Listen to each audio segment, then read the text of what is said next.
Hello, everybody. Welcome to Abnormal Investigations. Let me get this fixed real quick. Something happened right before that. It kind of went crazy. I'm not even sure what it was doing. It was kind of doing its own thing.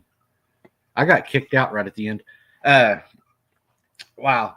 We got a special guest tonight, guys. We got Harley here with us from Bigfoot Reports and Data.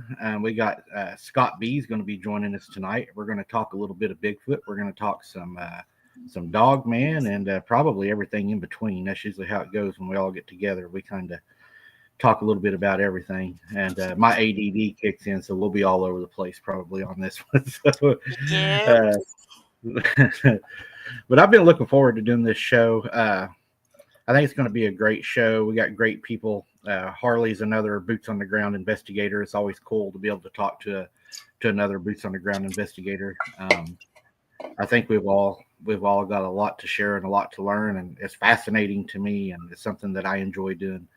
And plus, it's just interesting finding out what other people are finding, from different parts of the country and how they coincide, and it's really kind of neat to me.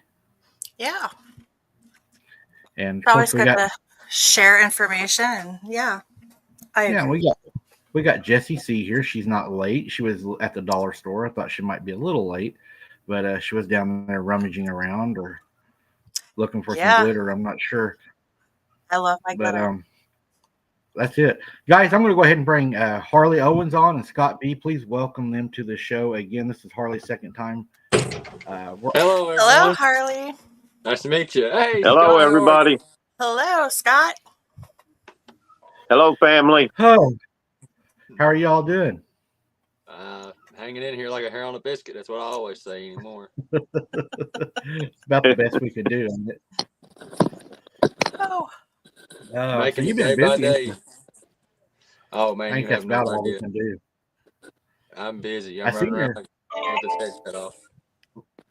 I seen your cast that you got. That was pretty cool. Oh, yeah. Got it all wrapped up right here. This is my other child, man. It's I still can't believe it. I've it's not a year yet of doing this. December 7th will be a year, and October 15th, I think it was when Tennessee played Alabama, and we beat Alabama. Go Vols. I wasn't watching the game because I figured Alabama was going to beat us, so I went out squatching with my buddies, and sure enough, the good Lord blessed me with one, and it's just so real, man. Hey, that right there is the best day of the year. That's my birthday too. So, see. Yeah, there you go. Yeah. I know one thing. People don't understand how tedious it is to clean these things. Like, I spent hours and hours cleaning this thing, and I took a break the day I got it. I was like, you know what? I'm just going to stop cleaning it. And I finally got it all cleaned up and everything. It turned out pretty good. What do you usually use for your medium? I did use plaster of Paris at first, and I hated it. Every time I casted the track with plaster of Paris, it broke. And I eventually got this actually casting material for like fillings and stuff. Okay. Yeah, so it turned out pretty good. It's a pretty good size track. It's almost 17 inches, 8 inches across at the toes and like 4 1/4 at the heel. And it's got a real distinct mid-tarsal break right in this area right here. So it was on an incline too, which was another reason I was worried it wasn't going to come out good. There was a little hump, and he stepped on it, and right where its foot arched, it came out perfect. I couldn't believe it. So that's a good cast, Harley. Oh yeah, I appreciate it, Scott. I'm kicking myself in the hind end. Last Thursday, I went out. I didn't have any casting stuff with me, but I actually just uploaded a video to my YouTube channel. I found a 26-inch track. Oh, wow. 26 inches long, 12 inches across at the toes, and is 8 inches at the heel. Yeah, wow. That's a monster. That's a giant. I put my here's just a perspective. It was bigger than my machete. I have my machete laying beside of it in a picture, and it's bigger than my machete. Huge track. Is that And I got pictures and video of it. So amazing how something, it's amazing how something can be so large yet so stealthy. it is, man. And we hit a little bit about that on the confessionals with Tony, episode 698, East Tennessee Bigfoot. So we talked about that a little bit, and it's pretty crazy to think about. You step into where they are, you're in wherever they are, so to speak, but they're still here. You can't hear them or nothing like that, but whenever they get out of that, you can hear them. Because when my third encounter earlier this year with George, I made his first encounter happen, we didn't hear him. The Bigfoot was right there. We seen him, and he took off running. We never heard him. But our buddy Robert, which was probably about 100, 200 yards away from us, said he heard him running through the woods like a bulldozer. We never heard him, but Robert did. And that makes your brain wonder a little bit. Well, how did he hear him and we didn't? Oh, right. Yes, that was Alfalfa. Alfalfa. That's the one I'm talking about. He was about 8.5 foot tall. I think the one that left the track, I'm thinking it's every bit of 12 foot tall. I mean, I wear a size 12 and I'm 6'6". So, I mean, double my foot. I mean, it's anywhere in the range of 12 foot tall. You got to be. And then to think that you're out there, walking with these creatures. That's what I think about. Sometimes whenever you don't think about it when you're out there. It's whenever you get home and you're like, okay, that wasn't smart. That yeah, exactly right. Yeah, and I'm watching hours and hours and hours of my back trail cam footage, like what Scott Carpenter done. May he rest in peace. He's a huge inspiration for what I'm doing, man. And I'm hiking and walking the same trails that he has, and I've gotten some pretty remarkable stuff. Not gonna lie, and people don't understand. You don't go out there every time and have an encounter and experience, and I'm not going to claim that I do.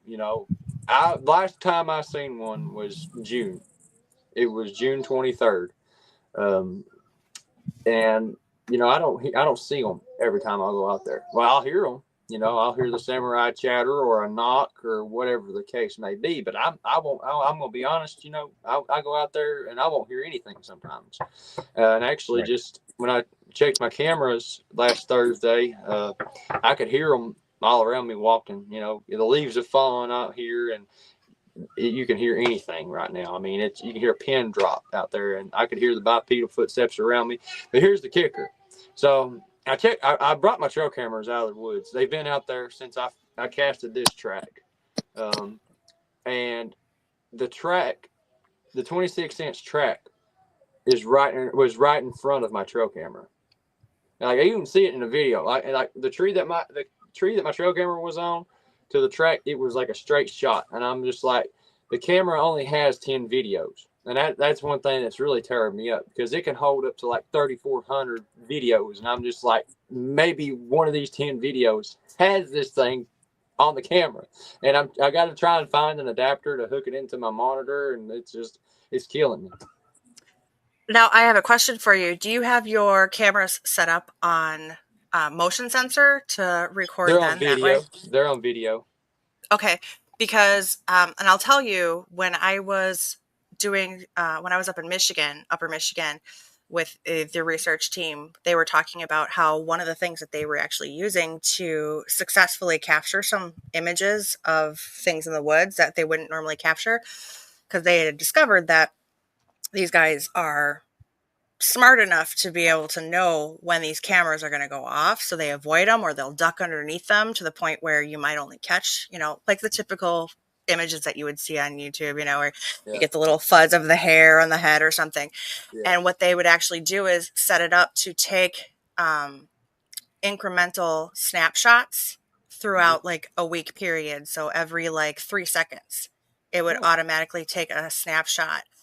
And one of two things would happen. They would be able to, be able to go through those snapshots, because all of a sudden, you'd have that same exact image, and all of a sudden you'd be able to pick up then instantly a small little change or blip in the pictures. And two, they wouldn't be able to necessarily censor or sense the lights actually going off. So I don't know if. Yeah, that's interesting. Yeah, I may have to try that out. What I do is I have my cameras in a triangle pretty much. I have a camera looking at a camera, looking at another camera. And I kind of had one of the cameras in a bad spot. It was in a big laurel thicket. And if anybody knows what the laurels are here in East Tennessee, the mountain laurels, they're green year round and they're still green. So that camera was twisted around and lowered. And then the other two cameras, they had sticks. I have them about 8.5, 9 foot up in a tree. I climbed up the trees and I put them in, and I had a stick wedged in behind the cameras to angle them down. So they pulled out the sticks behind the other two, and they've toyed with them. And I'm really anxious just to run through these videos because, like, I could have one because the track is right there in front of the camera. I mean, I would think if it was running through there, I mean, it might have got something, but I don't know until I get it. Yeah.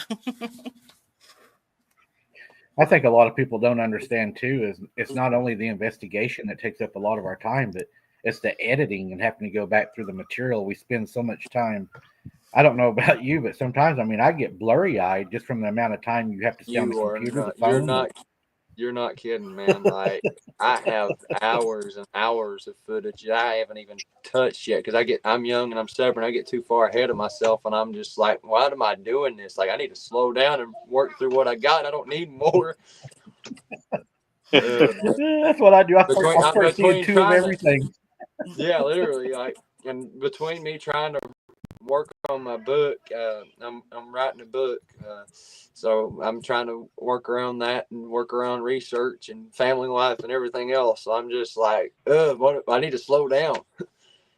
Yes, I think I'd even talk to Scott about that. About the hours that you spend on there. I mean, your eyes start, everything gets blurry and you get migraines, and it's just hours and hours of it. Yeah, literally. We caught something the other night that I wasn't even expecting to catch. Actually, I didn't even see it. And, that's another thing that bothers me too is, we're out there and I don't see these things.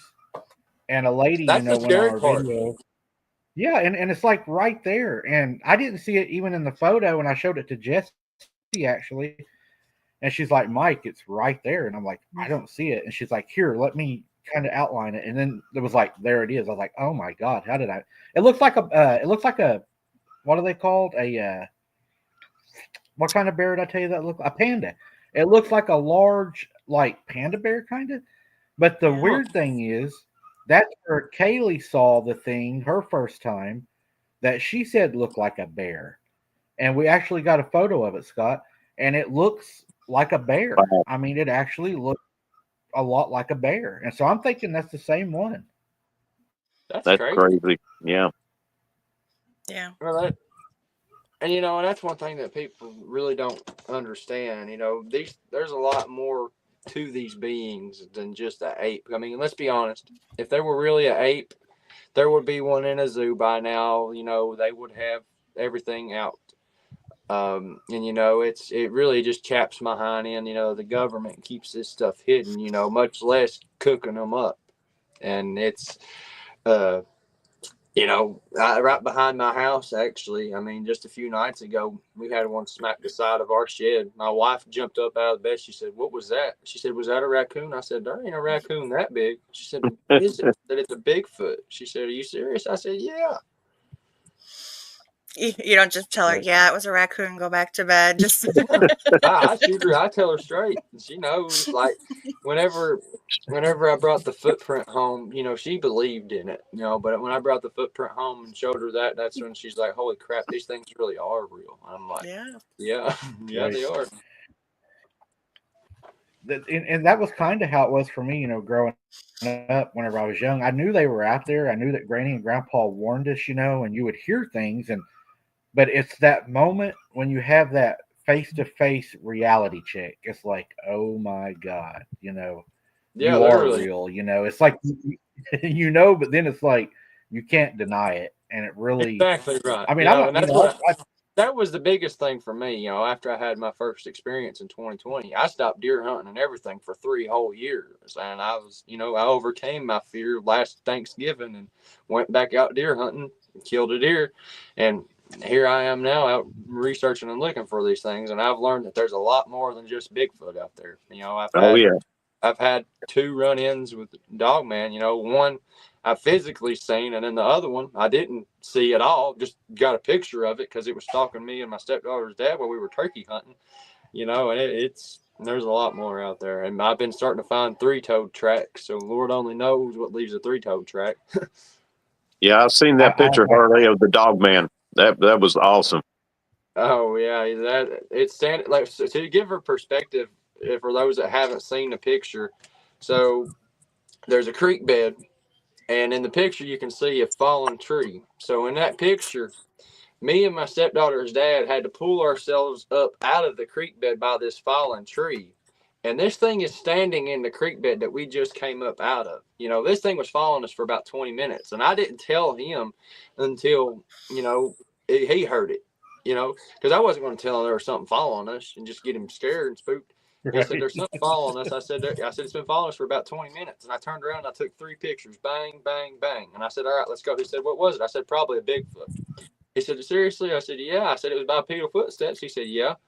And we got out of there. He brought me home and dropped me off. And I started looking through the pictures. I looked through the first one, nothing. As soon as I got to the second picture, I seen it instantly. Mm-hmm. And it looks like a giant pit bull. Like, I don't know if I can show it on the screen here or not, but it's insane. Like, this thing is huge. Let's see. I can probably show it. Maybe. Right there. I kind of give him a glare off. Yeah, I've seen that photo too. Yeah, it's impressive, you know, and it's crazy to think that there's bipedal canine creatures running around out there, much less a man-like one. Well, I'm telling you. Yeah. I think it's probably one of my worst ones. Mine was when I had the kids with me. You remember that, Scott? That was probably one of my worst. Oh, yeah. Like, the kids actually noticed it before I did. We were walking and was down on the lake where it dried up, and we were just picking up. We called them treasures, you know, shells and stuff. They like to go down there and play. And there was a pack of coyotes that went through the trees. They stayed in the trees, and of course the kids were like, "There's some coyotes. There's some coyotes." And I was like, "Oh, they won't bother you, know, because they'll move on."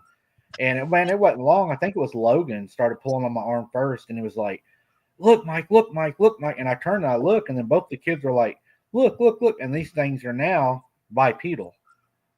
And one of them climbed the tree and started shaking it really hard. And you can see, we videoed, and you can see on the video, man, the kids are terrified. And they paralleled us in the wood line, but they never came out of the wood line. All I had on me was my pistol, but I felt pretty vulnerable.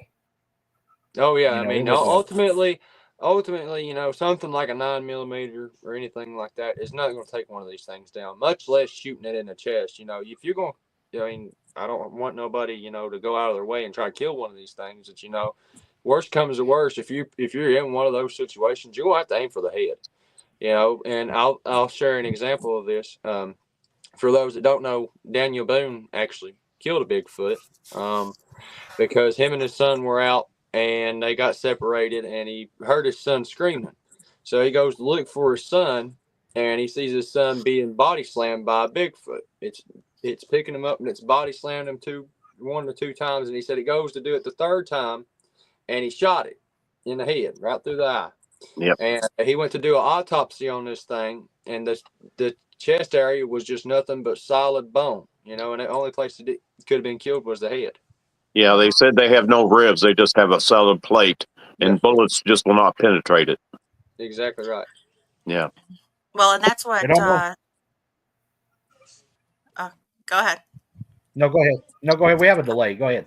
I was going to say, that's apparently how Joe Berger, I probably pronounced his last name. But yeah, shot it right through the eye too, and that's and the asset. Yeah, the asset.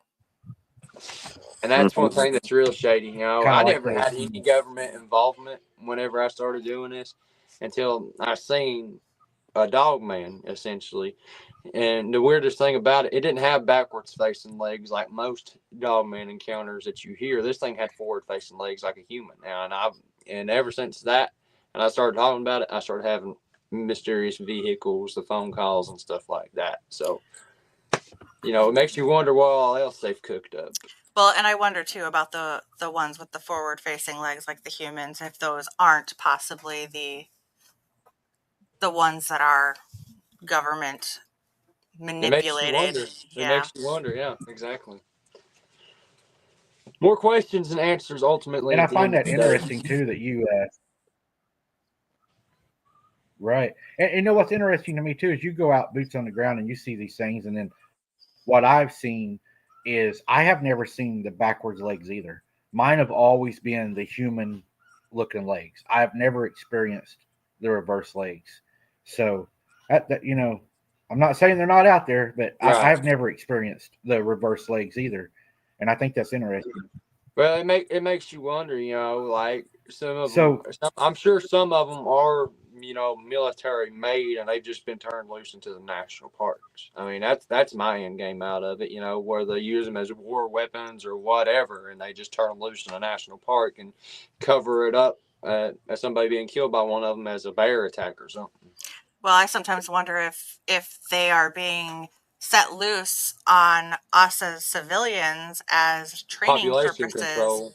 Well, population control or training, and you know, why not let them loose and write it off as a oops Well, bear and attack. And you know, today was the day, you know, they had the UFO UAP thing at the Capitol, you know. I can see more and more of that stuff coming out, but from where I stand on it, that's all demonic. You know, demonic crafts, demonic beings, you know, aliens, they're all demonic. And, you know, I typically tend to think, you know, they're probably never going to come out with the existence of Bigfoot, Dogman, stuff like that. Because you can talk about stuff in the sky all day long. You start talking about stuff on the ground, everybody's not going to come out of their house. Nobody's going to go to work. It's going to be crazy. Right. Well, because it's, again, like you said, Yeah. it's not just these Sasquatch and Dogmen creatures. There are these reptilian creatures and frogman creatures, and I mean, the list goes on and on. Goatman Literally. creatures, Yeah. whatever. Mermaids. Yeah, They didn't just I make had a lady cryptids send on me an land. email. right. Yes. I had Go a lady ahead. send me an email, and I thought she had a really good question. I'll give it to y'all too. She asked me. She said, "Mike, do you believe that some of the cryptid channels are set up by the government that do this astral projection, these tarot card readings, and are they hiding these true cryptids to throw people off to protect the assets, the darkness that the Nephilim? We'll just say it, the Nephilim." That makes sense. That makes sense in a way. It really Yes. does. You know, it does make sense. You know, where did they get the power to do this genetic manipulation? Right. You know what I mean? They can't do it with just natural science. Right. You get some higher intelligence, fallen angels in the mix. Right. Hollywood shady. Yep. I mean, They've been you doing sold it. to the devil, you're in for a rude awakening. They've been doing it since the Amen. 40s. Mm-hmm. You know, I tell Witchcraft people, stuff, man. People trying to become werewolves and vampires and stuff like that. I mean, that's all Satanism. I mean, literally. yeah, I mean, there is literally channels you can go on and you can see people making posts. How can I turn into a werewolf? How can I astral project? And these people are wanting to learn how to do this, and I'm like, guys, no, Look, that's not something you want to pursue. All this remote viewing stuff, you know, you can do that all you want, you know, but I just don't trust that. I wouldn't trust it. You know, where are you getting this from? You know, how can you do this, so to speak? You know, I don't trust that. You know, I essentially think that you're asking a demonic entity for help looking to do this. 100%. I agree. Yeah. You open your It's scary. mind to something, it's going to come in. You know, and that's just a no-brainer for me. You know, wouldn't know demonic attachment by no means. Right. I mean, if you want a demon in your house, go ahead and get a Ouija board and start using it, and they will come in your house, and you'll be Yeah, sorry. or go into the Sasquatch's home. You'll deal with the unintended consequences later. I've Right, rebuked the nonsense, and they've since stopped the stuff inside the house anyway. But the outside of the house stuff still goes on, but it's stopped inside for now. right. And another thing I think is interesting too is they say that people that have a cryptid encounter, 25% of those people will experience a paranormal encounter. And Well, then, there's a kicker to that that. falls back to. There's a kicker to that. I just found out I have RH negative blood. Okay. And you know what that means? I've heard that too. Right. Yep. You're I've heard more that. prone. You're more prone to have experiences and encounters with supernatural stuff. Now, whether that's Nephilim bloodlines or what, I don't know. That may explain why I'm so tall. Have you had anything that Well, have you had anything that you might maybe attribute or possibly think that you could have been at all, like, had any abductions or anything like that? I don't, not to my knowledge. I've not had an abduction that I know of. I'm typically prayed up most of the time. I'm strong in my faith. And I don't let it bother me. And that's the biggest thing. I've came a lot closer to God when I started doing this. I didn't read scripture at all. I went to church here and there, but doing this, I used to think that Bigfoot was just an ape. And after my second experience, when I was surrounded by 3 of them, and I looked into the one's eyes, I knew that there was some kind of humanness to him, but it wasn't quite human. And I looked into the scripture, I thought maybe Cain, because Cain was cursed to be a restless wanderer of the earth. And I was like, well, something's not really adding up with that. And then I looked at Esau, and there was just some of the things that they were doing that didn't make sense, for just like maybe a physical being, and then I got to the Nephilim. And I started looking into Scott's stuff more, and it makes the most sense. Yeah, I couldn't agree with you more. Whenever I started doing this, it really made me take a deep dive more into the Bible, and I just found out the other day, actually, by studying, we just had a discussion on it, that the Nephilim, had children called the Eliod. And I was like, okay, so that kind of goes with our theory, if you think about it, because if we have the paranormal, you have the flesh and blood. And people say, okay, why is the paranormal around the flesh and blood? Well, by bloodline and lineage, these things are family. Exactly. I mean, right. Exactly. God said they were here before the flood and after the flood. So, I think that sometimes when you go to the woods and you find these things in the flesh and blood state, that, the supernatural may be there that knew them before the flood. I'm sure they're eternal. They're spiritual creatures. Maybe one of those is what follows you home. And I had something happen to me the other day. I've never had anything happen to me inside of the home. I had just got off the phone with Jesse, and we were discussing a place I was going to go. I was actually cooking in the kitchen, and I had the sink half full of water, and I was soaking the dishes that were dirty, and I was standing there. And all of a sudden, the water, for no reason, shoots up out of the sink, hits the ceiling, and then just falls everywhere. And I immediately rebuked it. But I've been having some, and I don't know if you have this happen to you or not, but I've been having a lot of EVPs on my boots on the ground, and they're not nice. They're demonic. They're not saying nice things. And then we caught something the other night.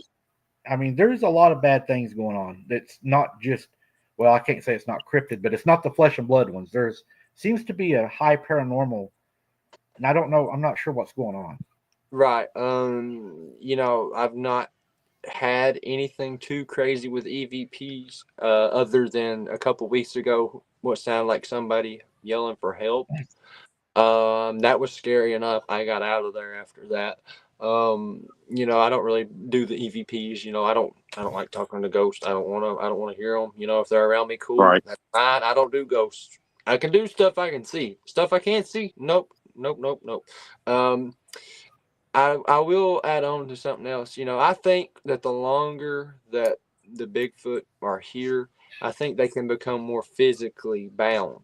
And you know, they know where these portals and these doorways are, you know, like the back of their hand. You know, they're on a different spectrum than we are. They can see them, we can't, and they take advantage of it, you know. And it's crazy to think, you know, you could walk through a portal and you wouldn't even know it, and then you're missing, you know, for however long it may be. And it's just wild stuff to think about. Very. Another thing that bothers me is I'm kind of like you when I'm out there, and they're getting these EVPs. I'm blessed that I have a guy named Mike that he worked for a really high tech company, and he does all my audio and stuff after that. And he's like, some of these EVPs that we're catching, I told him, I said, it freaks me out because when I'm down there, I'm not hearing it, but they're catching it, you know, on the EVP. And I told him, I said, how do you explain that? And on the audio file, the language that he's catching is higher than what humans can make and lower. So, but whatever is speaking isn't speaking to where we're able to hear it like being there. It has to be caught through the electronics. And he said that is so strange. And sometimes it sounds like they may not even be talking to me or Sarah. I think sometimes they are talking maybe to each other, or because me and Jesse had one we thought was really weird. It almost sounds like somebody was killed down there and they're asking, why did I have to die? And it sounds like they're kind of conversating. And yeah, I don't know. Nope. That's out. You lose me at ghosts. I don't do ghosts. Nope. Nope. I don't want to either. I could deal with the stuff I can see. Stuff I can't see, you've lost me. Much less there's a huge cemetery right in the middle of my research area, and I have to walk by it every time. Yeah, you know, it really it bothers me because, you know, I'll tell Jesse, I'll say, my God, you know, I wish I would have known that was going on. And then when you get home, they say weirder things that really freak me out, because the guy that analyzes it says the voices that you're getting, they're not far away. He said it's like they're right there with you. That's scary, man. No. And I'm like, you know. Yeah, it's almost like they're whispering right into the microphone. Exactly. Yeah. Yes. No. I don't do ghosts. No. I can't. Nope. I would lose my mind. I about have. I called Scott at 3 a.m. one morning because of something that happened to me. And, you know, I had stuff coming up out of the ground around me on video that we didn't see while I was there. But in the video, when we reviewed it, I was reviewing it, and Scott saw it also. These things come up out of the ground, run around my feet, run off into the weeds, get really tall, shrink down, and run back to me. It was crazy. It was. That was a crazy night. I have not been back to that spot. I don't blame you. I wouldn't have been either. Is that the same place that Sarah saw the woman's body, got the picture of it that you couldn't see? Yep. That's it. The woman in the dress. Yep. Yes. That picture is awesome. Oh, yeah, I couldn't see her. Sarah seen her, and Sarah oh, yeah, kept saying, plain as day. there's a woman walking up. And I was like, I don't see her. And Sarah's like, she's walking right at us. And Sarah's like freaking out. And I'm like, well, here. So I took the IR off and handed her the IR. I was like, if you see her, take a picture of her. So she took a picture. And when we got home, she absolutely caught her on a photograph. But I couldn't see her. Do you think it was the same lady that was in the picture from the last live, boots on the ground? You think that might have been her? I think so, Scott, because that same lady that we caught in this last one, right. A lot of those photos, I didn't show all those photos on the live because I didn't want to freak everybody out or bore them, but there's a whole lot more of those photos of her, and she's in different places. She was there almost the whole time. Jesse found the name of her. Who is she, Jesse? La Llorona. La Lorena? Yeah. Oh, no. Yeah. No, I done seen the movie. Don't tell me. No. Oh, there's a movie? I didn't know that. Uh-oh. Yeah, our next movie to do. You're right. Nope.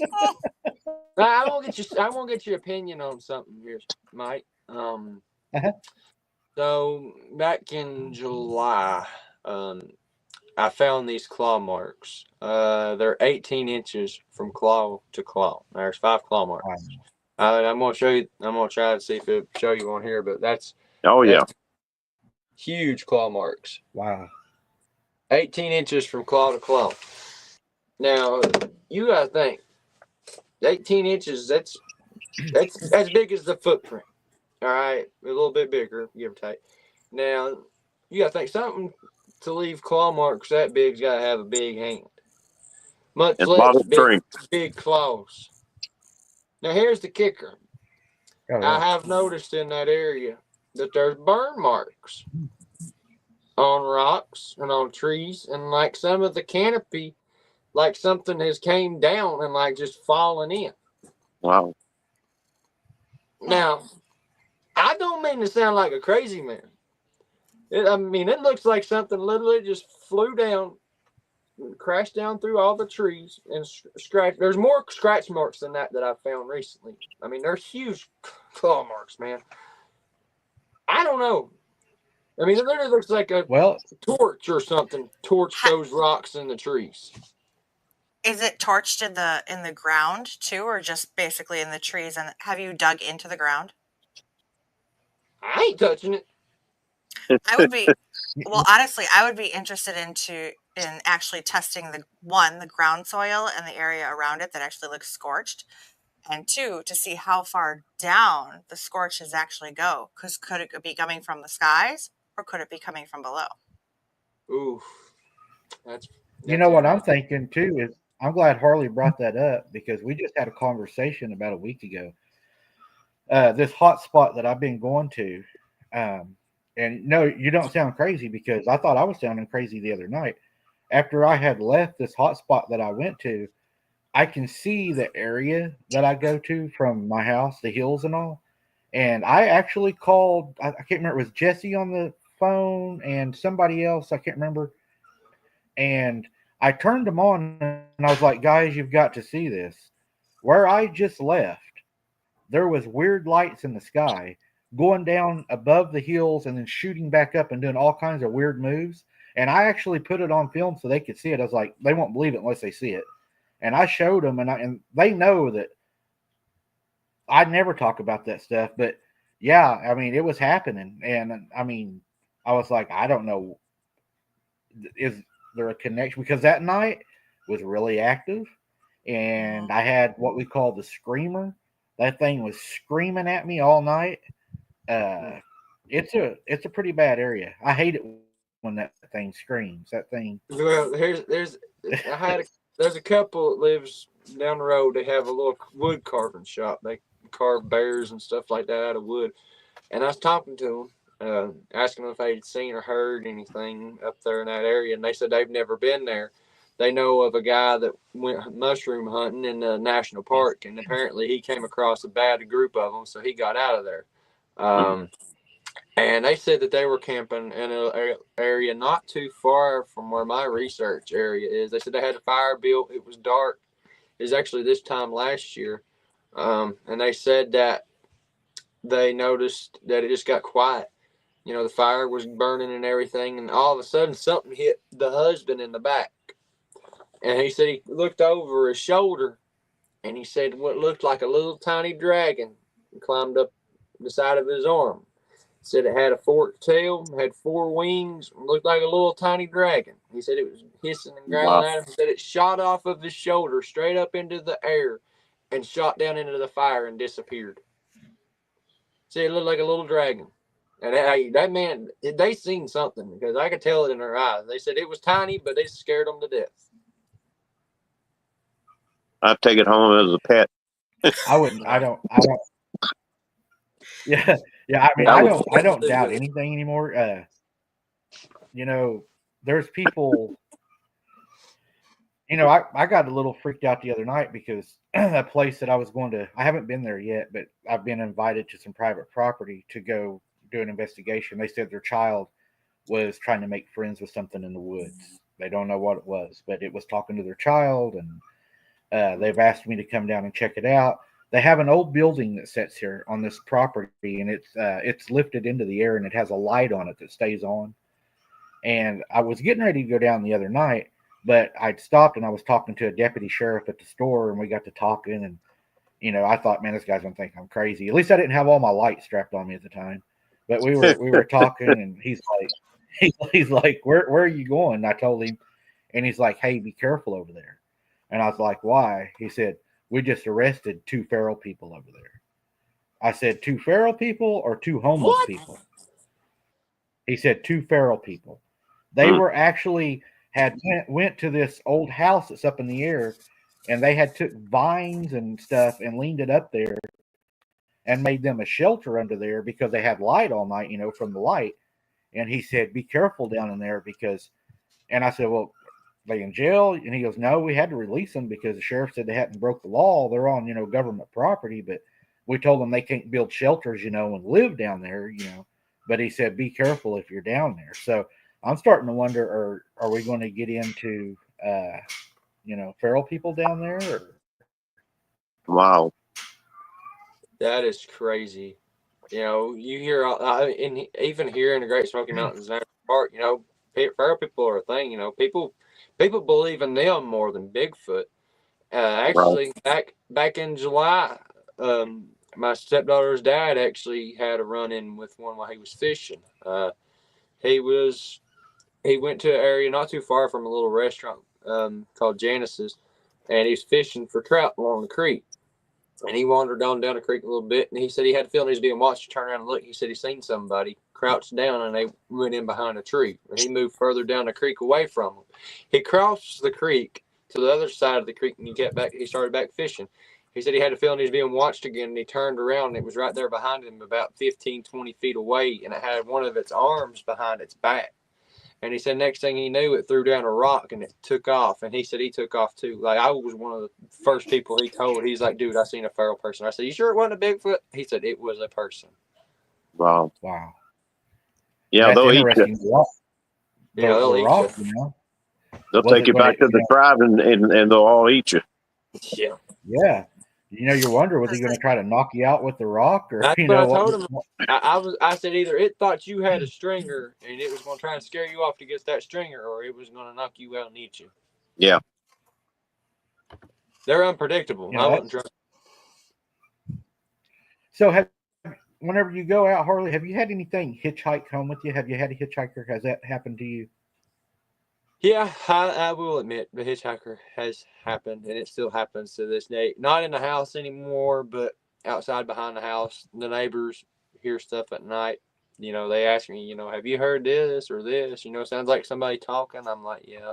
But they know I research Bigfoot. And I told them, I was like, look, I'm going to shoot you straight. That's Bigfoot. And I said, they followed me home. They said, why? Why would they follow you home? I was like, they're more than you imagine. They's like, well, they're just an ape, ain't they? I'm like, nope. Nope, they're not an ape. No. Nope, far from it. So what about paranormal activity? Have you had any of that?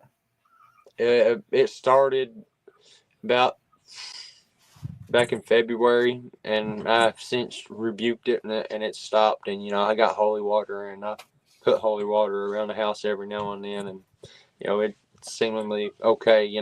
My kids started having nightmares, and that's when I didn't want it anymore. Right. It's got to stop. It was okay here and there. Something fall here and there, and then it just got to where the girls started having nightmares, and that's when I draw the line. Right. Yeah. That's kind of how I was too when I had activity in my house. Same here. You can mess with me all day long, but when you start messing with the kids, that's drawing the line. Right. That's drawing the line. You're right. Yeah. So what was some of the things it would do, Harley? Like what was some of the... Well, there was one night my wife was out with the girls' dad's fiance, and me and him were here. The girls were asleep in their bunk bed, and all of a sudden what sounded like just something fell. And we were looking around all around the entire house. Didn't even see nothing. And there were some nights we'd be standing there, we'd just get a cold chill, and my wife would be hearing stuff all the time at night, and she couldn't hardly sleep. And then the girls got to where the point they were having nightmares, and they'd come crawling to bed with us. I mean, it just got so bad that the girls sleep with us now pretty much. So and there's something else that happened. I can't remember what it was. Oh yeah, so after Hurricane Helene hit, our town got hit pretty hard, and we evacuated, and we went to Middle Tennessee with our my wife's family, and our neighbor came to check on our house, and he put some stuff in our fridge. And he said he was standing in the kitchen, and he said he heard what sounded like somebody growled. And he turned around and looked, nobody was there. And he heard it again. He said he got the hell out of here. And that was just a couple weeks. I mean, it was after Halloween hit, so that was in the end of September. So just like the beginning of October when that happened. Wow. Yeah, the growls, that sounds familiar, don't it, Jesse? We're getting a lot of growls. Yeah, I think. Well, here's the kicker. And a lot of the growls. My neighbors, there's woods right behind their house like it is ours. And the neighbors' little boys, they're twins. They told their mom one night that they seen a wolf man. And I said, I showed them a picture of one from my back trail camera. I said, "Is this the wolf man?" They said, "Yep." Wow. Yeah. Yeah, it's pretty, You know, scary stuff. Do your neighbors blame you for any of the activity that's coming around, or no? No, they don't. No, thank God. Yeah, I was gonna say. I don't want to hear it from them if they did. Which, I mean, just a couple weeks ago, I'm actually going to start trying to research a little bit behind the house, because this forest behind the house actually boots up to the national forest. I mean, there's just a couple of roads, and it's nothing for them to get through the national park to hear, much less hop through a portal or whatever. But this actually came from right behind the house, and this was October 29th. I don't know if you can see that or not, but he's peeking out from around a tree. Oh yeah. That's his side profile. They see his head's like sideways. He's peeking out from around a tree. Yeah. And I showed that to the neighbors, and I'm like, "You really need to watch your kids when it's getting close to dark." And I said, you have no idea what those things are capable of. I say, Bigfoot are all right. They just assume watch the kids. They're gentle for the most part, but they don't fool around. Yeah. That's why I don't let I keep my kids on a short leash. I don't let them go nowhere near the woods. Yeah. Much less the dog's fair game. If she wants to be a dummy and go back there, that's on her. Right. My granny used to say exactly what you're saying too. Whenever we would go down there and she had all this stuff going on, she'd always tell us, she said, the Bigfoot, she said, they're not really going to bother you. She said, they're just curious, they might throw a stick at you or something. But then she would turn around in the same breath and she'd say, now, but them other things out there, they'll hurt you. And, being young, we didn't want to hear that. It scared the hell out of us. And there was times, I would cry down there when that stuff was beating on the walls and doors and turning. I'd cry. I'll admit it. It scared me bad. That's terrifying as a kid. Something's trying to get in the house, and you're thinking monster, and you don't want to see it. You're thinking about the wrong monster. Right. Me and Scott, I think it was Scott. There was a guy even sent an encounter in that was a police officer about one of them using a deceased child's body. Oh, Lord, yes. That was horrible. Holding a dead kid up to the window and making it look like the kid was looking in the window when it was something holding it. And then it flipped it upside down at the door, and it was hanging upside down looking in the door, and like its eyes were all bloody. And then they found that in the straw in the barn. They found the body. Yeah, along with that teddy bear that they heard. The teddy bear, yes, because the teddy bear kept playing songs or something, talking. There's more of them dogmen that people don't understand either. They're just as intelligent as Bigfoot, honestly. I mean, I think they're more aggressive. I think they like to kill people. I think Bigfoot are more interested. But dogman, they're the watchers. It's in their genetics. They're watchers. They'll sit there and watch people. And that's what I tell everybody. I'll tell the hikers. Whether they want to believe me or not. I run into all the hikers out there, and I'm like, just keep your head on a swivel. If you see something, don't run or act scared. I'm like, they're just watching. You're like, well, what's watching us? I said, Bigfoot, and then I'd show them the pictures, and they'd get real big-eyed, and they'd be like, all right, well, we're leaving. And I said, yeah, he come from right over there. I pulled up an exact picture from an exact spot right there where we standing at, and I said, yeah, he came from right over there. They would leave. But there's a guy that I've been running into for almost a year now. I met him shortly after I started my research last December, His name is Mike, and he hikes with his pit bull named Deucey. So the first time I got Mike to talk about anything was shortly after his dog's jacket. His dog went up the trail without him, and his dog had a big Carhartt jacket on. The dog came back without the jacket on. He went up further to look for the dog's jacket. It was 8 feet up in a tree. Well, I remember hearing that story, yeah. And he said that just a couple weeks ago, he said he was out there, and it was getting around dusky dark, and he seen what he thought was a black bear cub. The real tiny, it was real low to the ground, down on all fours walking. And he said he thought it was a bear cub. But what's weird is I've been in this place for over a year. I've not seen a bear. I've not seen bear tracks. I've not seen bear poop, anything. And I've hiked miles throughout this place. I've not even seen a bear, much less heard them or anything, much less a cub. And this is in the Great Smoky Mountains National Park. It's just weird. So Mike's been telling me, that the bears typically stay on the other side of the creek where the campground is, and I was like, okay, well, that makes sense. But why? There's got to be a reason they're not coming over here. So he said what happened next was this, what he thought was a black bear cub stood up on 2 legs and looked at him, and it took off running on 2 feet. And I was like, well, that just goes to show that what I've thought this place is the entire time is true. This is a nursery where they're raising their young, and they keep the bear and everything else away while they're in here raising their young. Harley, what do you think about the all the time people talk about Dog Man? They're always talking about hearing something metal clanging or something before they encounter a Dog Man. What do you think that is? I did not have that happen to me personally in my 2 experiences, but I would think that maybe that is just a shift maybe in the spectrum or something for the veil or, portal or whatever the case may be. I mean, I have only heard the metallic sound once, and I did not have any kind of experience or encounter. It was just a metallic sound out of nowhere, and I'm miles out in the national park. Right. Yeah. And I think nothing the only thing happened? we've heard metal. No, nothing happened. No, I just heard the metallic sound, and it was just nothing. The woods was just dead quiet. Yeah. I think the closest we've had to metal was like we've heard what sounded like a chain a few times. We've heard a bell ringing. Most recently, though, it sounded like a wooden door shutting, like a creaking wooden door. Well, I left the squeaky toy out for the Bigfoot, little squeaky pig toy. They took it, and every now and then when I go out there, I'll hear it.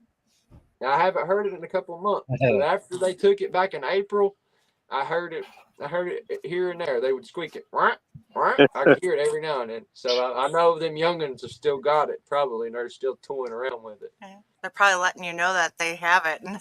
Yeah, I know. And I'm like, I gave it to them willingly, So and there is an instance where it's okay, to gift them, something like a toy or something like that. That's completely fine. They're curious, they like shiny stuff and quarters and stuff like that and toys, they're just curious and they like to play. I fed them. I did whenever I first started doing this. I fed them apples, peanut butter, and stuff like that. But that when you stop, that's when they follow you home. I remember distinctly. It was just a week or 2 after I had stopped feeding them. That's when everything started happening behind the house and in the house. You hear that from everybody that feeds them. Once you stop, they get mad. Now, is it a matter of a continual feeding and then stopping them, or like a one-time gift, a one-off It's thing? a continual thing. Like I fed them every time I went out there. I fed them Oreos. I fed them apples. I fed them peanut. I took jars of peanut butter out there. And that I kept doing it. So, do you think there would be a difference if you did like a one-time thing and just brought something out once in a great while? I've thought about starting to do it again, but I don't know. I could do it again and they wouldn't take it. I don't know. I'm sure they would. But if I do it, I'm going to do it differently this time. I'm going to take it out because I talk to them every time I'm out there. I'm sure they can understand our language. Oh yeah, I agree. And I think their language is a Native American Hebrew kind of type of language. I feel like it's a mix between the two. I think for the most part, though, they can still understand what we're trying to get across to absolutely. them. You know, and ultimately, me and a good friend of mine, Ernie, we're both on the same page on this. You know, ultimately, the next step in this process, you know, of having these experiences and encounters is communication. You know, because Ernie, he's a good friend of mine. He had a remarkable encounter. Like he was like 5-10 feet away from one, and it was communicating to him with its hands, like with hand signals and stuff like that. You know, they're intelligent, you know, and if that's the next step that we need to do is try to communicate with them, you know, and I do feel like that there are good ones and there are bad ones, you know. Quite frankly, I feel like I've found a good group of them. Now I haven't been chased out or nothing like that yet, and I hope to God I never do. But you know, ultimately, they have to get a sense of trust for you at first, I think, before they even get remotely that close to establishing communication, I would think. I agree. As good as I fed them for that little time, I would have figured they would have showed themselves more and more. But I looked up and have seen them when I have. I actually got hurt my first time. It's been about 3 weeks ago. I don't know if you was watching, Scott. 3, 4 One of them, somebody, whatever. I'm just going to say something because I didn't see it. I'm particular on what I say, but I was having some calls. It was on a live. I was walking, and something smashed me across the face with a branch. Knocked the phone out of my hand and everything. It blacked my eye. It cut my arm. Cut me here. It cut me in the face. Swelled my eye. Wow. It hit me hard enough that it knocked my light off the top of my head. But I was provoking it a little bit. Yeah, to be fair, what exactly happened? What did you do to provoke it? I think what was happening is it was paralleling me, and I was trying to find it, but it was staying in the. I don't know what that brush is, but it's got needles on it. I think it's baby locust trees, but you can't walk in it because it just jabs you to death, and it was staying in it. And finally, I got mad and I threatened to cut a switch and spank it. And oh my gosh! It busted me in the face with a limb. So I kind of lost that battle. Oh Lord, but yeah, it did smash me in the face. It got you back. It spanked you. It spanked you, Mike. Yeah. It hit him hard. I'm gonna have to get me a shirt that says I got spanked by Bigfoot. But yeah, but yeah, it smashed me right in the face, man. It was like boom, and I was mad at first because it had knocked all my lights off, and I think it messed up some of my duct tape. And I was like, man, I can't believe it did that, That was a hard hit. It did. It hit me hard. It was hard enough that I had immediate discoloration under my eye. Mike, do you think that it was a branch that it was holding, pulled it back and was holding and then let it go? Or do you think it was done by the hand? No, what was weird about that branch, and I think Harley will probably find this pretty interesting too. When the branch hit me, it hit me in the face, and of course it knocked everything off. I seen the branch hit the ground. So I picked up the branch. I don't know if you remember in the video. I picked up the branch, and the weird thing is the branch had a fishing line tied to it, but the fishing line hanging down, I don't know, about that far, had a piece of wood on it that looked like it had maybe been carved or something. And it was tied in the middle, dangling. I don't know if it used that to throw it or if it was a weapon or if it was just laying there and it picked it up and hit me with it. I don't know. Right. That's interesting. I thought that was really weird. How close to the lake were you when that happened? 50 yards. Okay. Yeah. So it wouldn't be around where somebody was fishing and got string caught on there. That's. Oh no, it was up on the other side. Dang on feral people. How far is the feral people from where that happened? 12 miles as a crow flies. probably. Oh, well, that's nothing to them. And then we had this left on the car. I don't know if you can see it. It's a stick that's been sharpened. It was left under our windshield wiper, and it's just a stick, and it's been sharpened on the end. Yeah, I'm sure that would feel good in the neck, wouldn't it? Yeah, so I kept it. Everybody told me not to keep it, but I kept it. But man, I know the night that it hit me. I don't know if you've ever had this, and I was curious to know.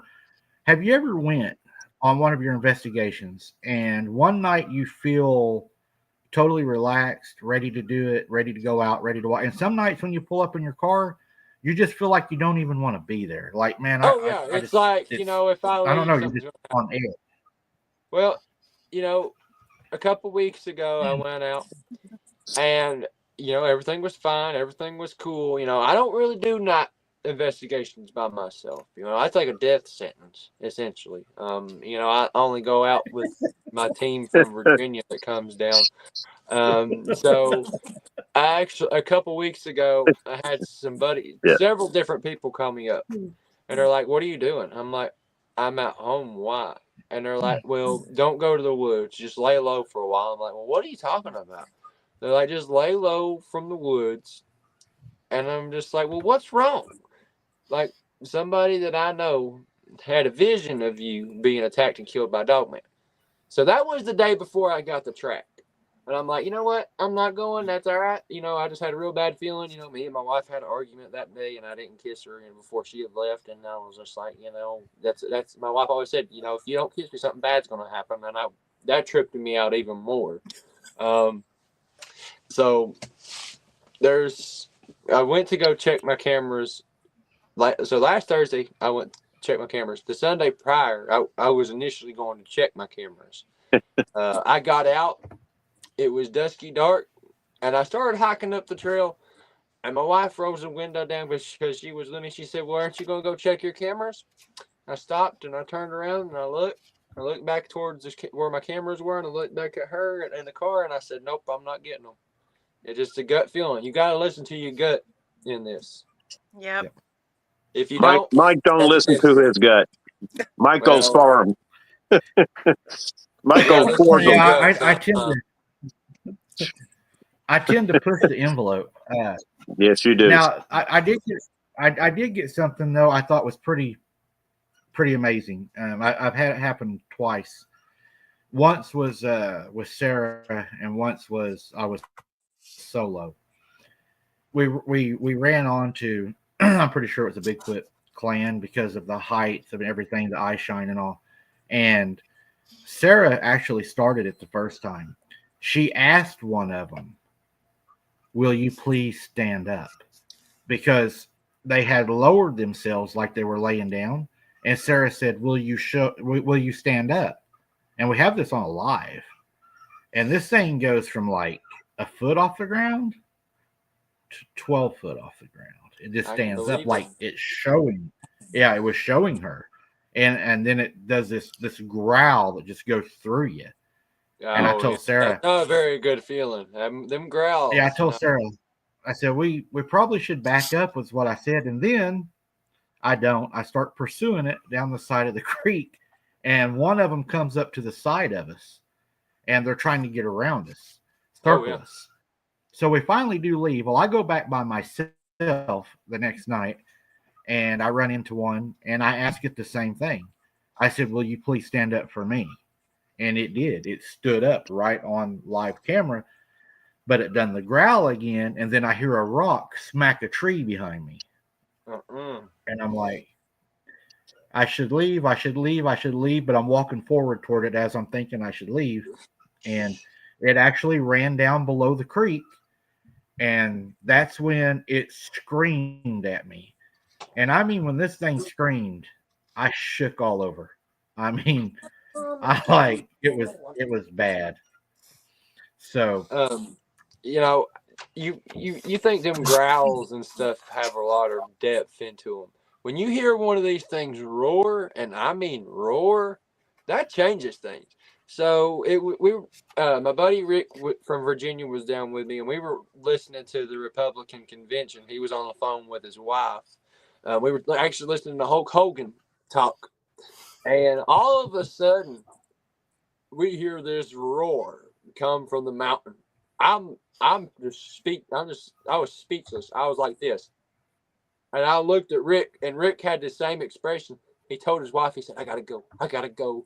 And we had our audio recorder going, and we got it. We're just still trying to clean it up a little bit because some of the cicadas were going.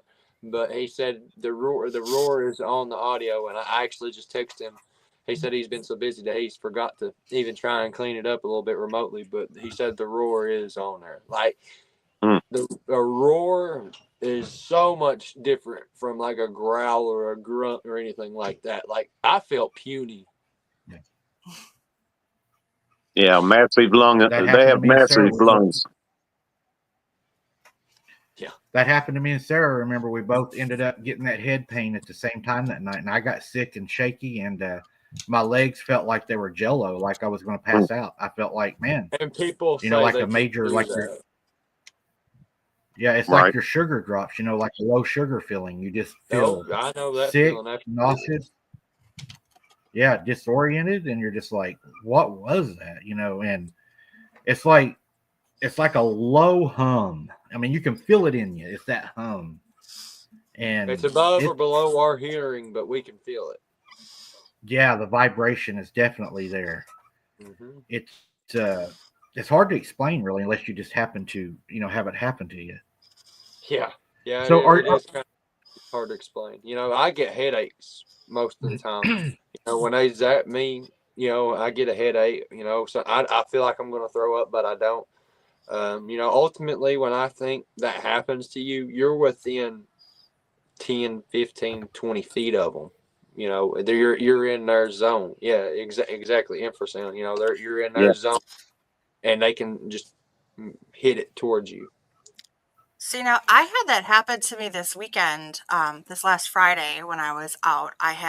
But it wasn't to the point where I felt like I was going to throw up or anything, but it was an instantaneous pain that just shot right through the side of my head all the way down into the back of the neck. And it was, I don't even know how to, like fire and knives just shooting right through my head. And or sometimes almost you'll like have a like nerve, this like a staticky nerve. feel. Sometimes you'll have a staticky feel shoot over you. Yeah, it was horrible. And I dealt with migraines and headaches, and it's worse. That was there was one time I got zapped by them, and I had the after effects of it were over a week. Like I took ibuprofen, I took everything. I took ibuprofen, Motrin, all kinds of stuff, and it didn't help. It eventually just went away on its own. I have that quite often too, and I'm starting to wonder if that's attributed to my boots on the ground. I talked to Jesse and a lot of people, and I do suffer from a lot of migraines now. Now that I go out so much, seems like every time I go out and come back, the next day, man, is the hardest. Oh, it really is. Yeah, you feel like you've been hit by a Mack truck. Yeah, you just feel drained. I got that migraine. I'm tired. I don't want to get out of bed. I don't know. It's hard to explain. It's just. It is. Yeah, it is. It's very hard to explain, and yet people think that they're just an ape. That one thing that really chaps my eye in. An ape that talks, right? Everybody acts like they're an expert at this. I'm not going to claim to be an expert. I mean, could I be wrong that these things are what they are? And I mean, I could be wrong. But 2 and 2 don't make 5. Right. Right. You can look into the Bible has all the answers everybody needs. You look into that, you have all the answers that you need in this world, and then some. Mm-hmm. Yes. Even and I found this pretty interesting too, and you might find it interesting. I know you do a lot of yours from biblical study.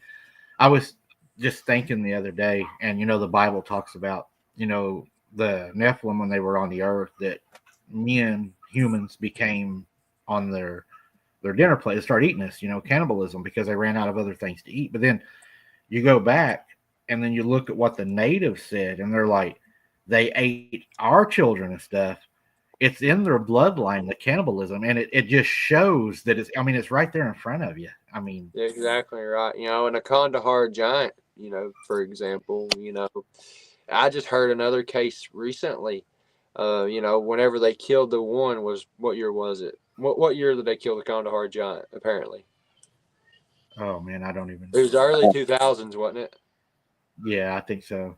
So apparently in like 2016 or somewhere in there, I seen a video on TikTok. Guy posted a video that he was on a team, and they went out, and apparently they stumbled across another one of these giants. And I haven't seen a video from that guy since on TikTok. So I don't know. Yeah, it's like the Andrew Dawson guy posted a video of a giant on a mountain. He gets followed by people. Next thing you know, he's dead. They built a base on the mountain where the giant was. Then he's dead. Wow. Just because the Bible says that these things will come upon the earth, it doesn't mean they're coming from space. They can come out of the earth, upon the earth. The Bible says that there's nothing new under the sun. Amen. What's here is here. That's but it. It's just going to come, upon the earth. They're under the earth right now. They're living in the caves. And, I have a theory, and I'll run this past you. I don't know if have you looked into the Brenda Hamilton case much? Mm-mm. Okay. Look into that when you get a chance. She was a school teacher that was on a walk, and they found her in a ditch, partially up to her shoulders in water. Now, when they found her, she was partially consumed alive. She was still alive, but she had been consumed alive, okay? Laying in the road for some reason, and been an officer and looking at reports and stuff. That used to be my job as a captain, was to approve reports. Officers don't put something in a report they don't feel is necessary to be there. And for some reason, this officer that done that, he put in the report that there was a dead nutria laying in the road, right? So I went back and I investigated that and found out that nutria are not in that area. They're not present in that area. Now, if you go back and you theorize, and this is a theory, you theorize that what attacked Brenda was a cryptid of some sort, and it came from under the ground. Nutria are known as burrowers and living in tunnels and underground. Was this thing attached to whatever attacked her and fell off? Did it come from underground and attack her? Wow. That's a plot hole. It's a rabbit hole. Crazy. That is a rabbit hole to go. Yeah, and then they blame it on 3 dogs that lived down the street or something. They wanted to blame the dogs and euthanize them. Yeah, they tried to blame the dogs, and it turned out it wasn't the dogs. They done a necropsy on them and everything. That turned out it wasn't the dogs. But then I found out. I made a phone call, and I spoke, and the 911 dispatcher, 3 days prior to her being killed, got a report from a passerby that there was a large bipedal creature that was black walking in the field, right? So the 911 dispatcher takes it upon herself to call it out as a misidentification and calls it an animal. Well, 911 operators aren't supposed to do that. They're supposed to give us the information as they receive it. For some reason, she either did that or they went back and changed it and said she done that, So shady stuff, some man. That's shady. Yeah, there's some questions in that story right there, because even the mayor of that town, I think the mayor, wasn't it, Jesse? He pushed and pushed and pushed to find the answers, and he was pretty much shut down. It's crazy to think that people ain't going to get closure for anything. Their loved one just got killed by a dog or whatever the case might be. It's crazy to think about. And this lady, the sad thing, and you look in the report, and the report don't even make sense, which makes me think it was redacted and rewritten, because the report says, okay, when they found her, she's laying in the ditch full of water. She's half eaten. So, you're pretty confident that she's in shock. And the officer writes in the report, whenever they get to the hospital, she was uncooperative at answering questions. Well, I would have fired him on the spot. There ain't nobody going to be answering questions that's half eaten laying in a ditch. That just don't, wow. I've seen that. What was that? That was my backpack. Wow. That was weird. Very weird. Are you making something angry? It'll live. Or, yeah, whatever. I was, I didn't expect that to happen. You know, There we go. I fixed my light. There we go. but you know, trying to find. So in I think she 2021, lived 3 days. in 2021, Wow. here in the town that I live in, there were 2 quote unquote dog attacks that happened 3 months apart. I've done extensive digging into these cases. I've dedicated a lot of time to it, and I've written a lot about it. Gotta try and find my page here. I've talked with people. I've talked with ex-deputies and stuff like that. Let's see. I got too many pages on it. Let's see. So first off, all this stuff was shady. All the news stations. There's like 3 big Tennessee stations right here in East Tennessee. There's Channel 8, WVLT, Channel 10, WBIR, and WATE 6. The one thing they all had in common was that they did get the location of where it happened, right? Jimtown Road and Carnation Way. One news station said that there were not just minor bites on victims, they were down to the bone. Other stations said that one of the victims had lacerations across his entire body, flesh missing from his left arm, and that the attacks were similar in nature. And then this other news station, they said a little bit more than the other 2. They got a sheriff's office statement that said that they were not ready to say what animal caused the attack. Well, that should be your red flag right there. Spokesperson declined to comment on if it was dogs. I mean, that's your answer right there. What was it? So many wounds they couldn't even count them on both victims. And there was never no response from the sheriff's office if it was dogs. There's 2 different victims. Tony Aarons, he was the first victim. April 1st, 2021. He was 52 years old. Savagely torn apart, dead on police arrival. Strange case. I mean, he was partially devoured, essentially. You know, this thing ate on him. It took 17 days to notify the public and release information about this guy's death. If that don't scream cover up, you know, why would it take 17 days just to get it back if it was just dogs? Right. Can I reiterate something here? It was a cover up, but it wasn't a cover up that you think it was a cover up for. I think it's a cover up for a dog man. No, it's not. You don't think it was a dog man? That was not a dog man. It was not a cover up for a dog man.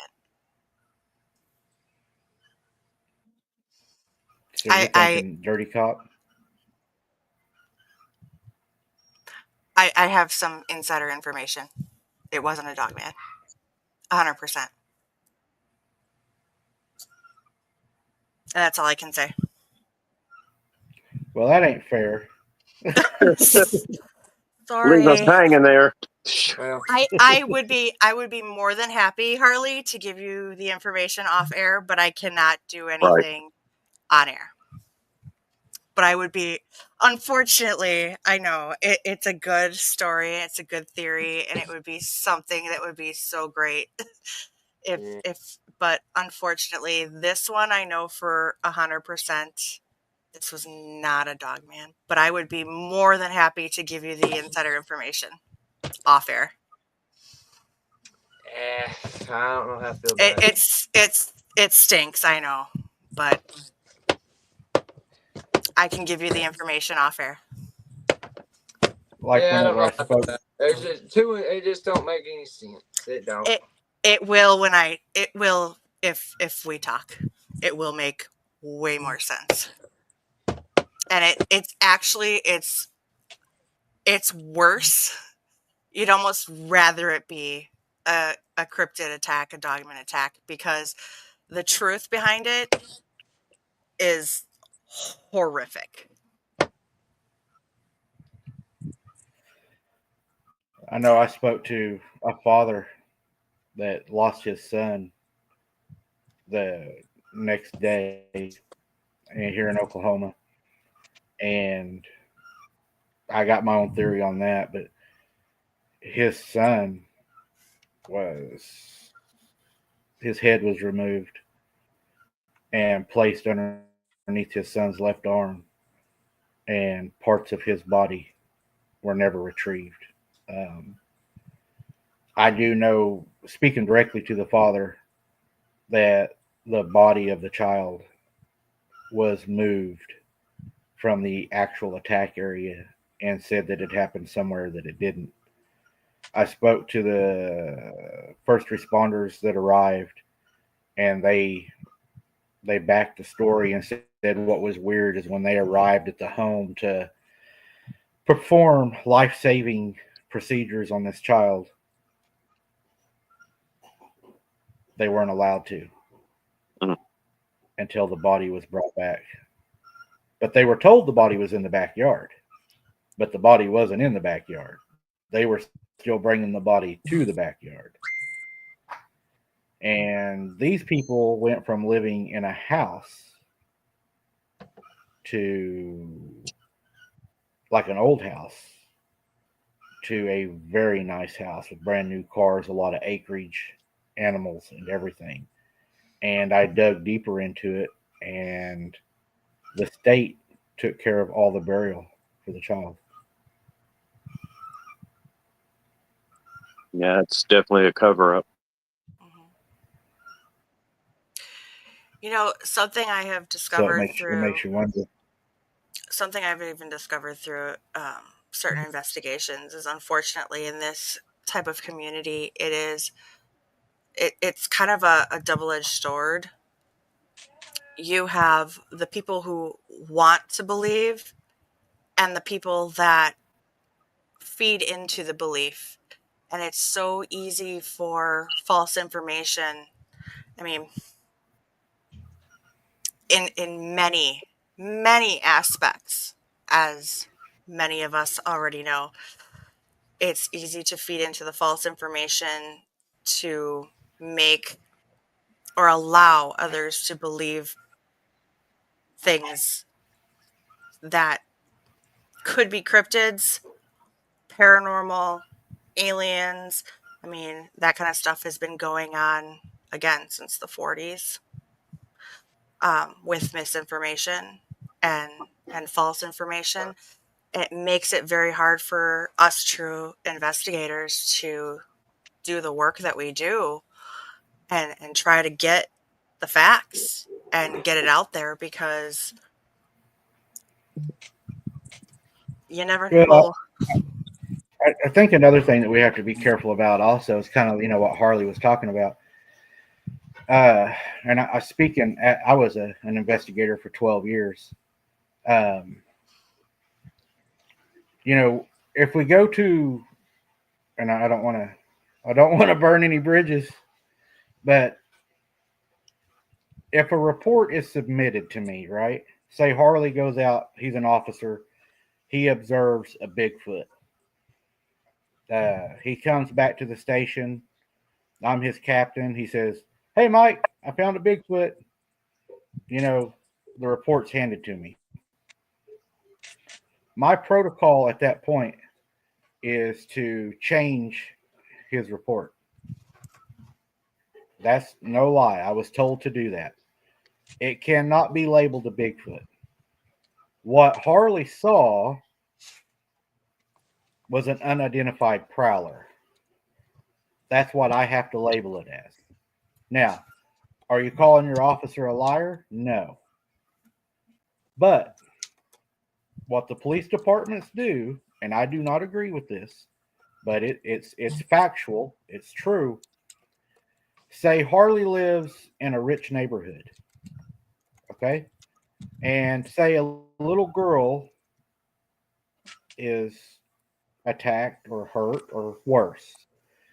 So Harley does his report Now he puts in his report that an unknown cryptid took the life of this little girl. Okay. What they make me look at, and this is the powers at hand, is the little girl lost her life. It's not a human that done it. It's an animal. And Bigfoot and other cryptids are not classified as humans.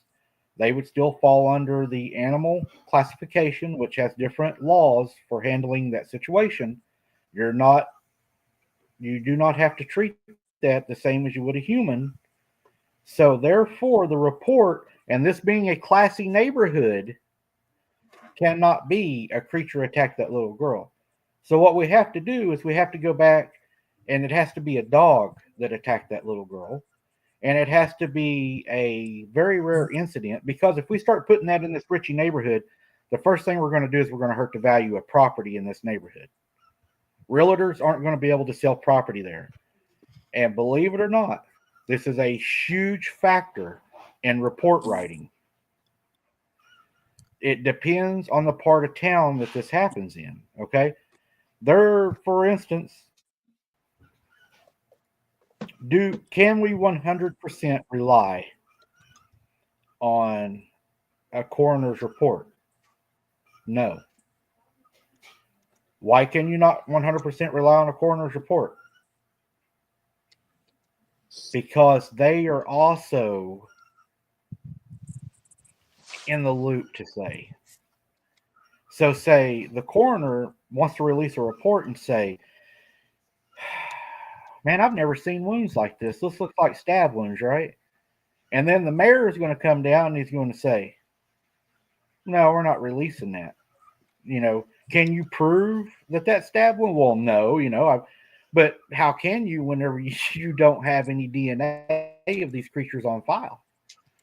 So therefore, they fall back to what they call the most common denominator in the report, which is going to be an animal attack, a bear attack. The cover-ups, as I call them, you can look in report writing if you're familiar with how reports are written, and you can tell if it's been redacted. You can tell if an officer is trying to get something, out without saying it. And if you read through and you know what to look for, you can see they're not breaking the law, they're bending the law. And there's reasons for doing that. For instance, I personally have witnessed this. A guy was arrested for a felony in a classy neighborhood, right? My captain at the time, before I was a captain, he shows up on the scene, and I've already got, the report written. It's a felony, felony vandalism. He says, no, Mike, we cannot put this out in this neighborhood. They're gonna get us for it. So what happens is they drop it from a felony to a misdemeanor misconduct charge. And I'm mad because I'm thinking, man, I had a good case here.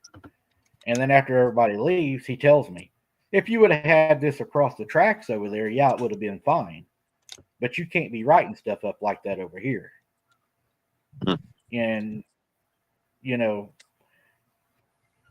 I'm probably going to catch a lot of hell from my friends for going into this, but the police, they do personal security on duty. They drive around at night in Richie neighborhoods, and they will call houses and have their phone numbers and tell them your garage door is up. You need to put it down. So, they tried to pass off the kid here in Oklahoma. I'm not going to say his name just for the family, as a animal attack.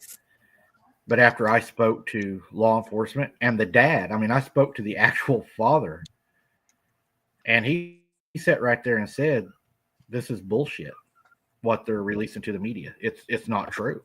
It's bullshit. And there's no dad going to come out and say that my son was found in that situation. I mean, it's hard enough to lose your son. I can't imagine him coming out. And so I think we have to take the people that have influence over reports into consideration whenever we start looking at these incidents, because we know not everybody's honest all the time. And what makes cryptid study so hard is we don't have a basis to base our investigation off of. We don't have DNA. We don't have behavior patterns.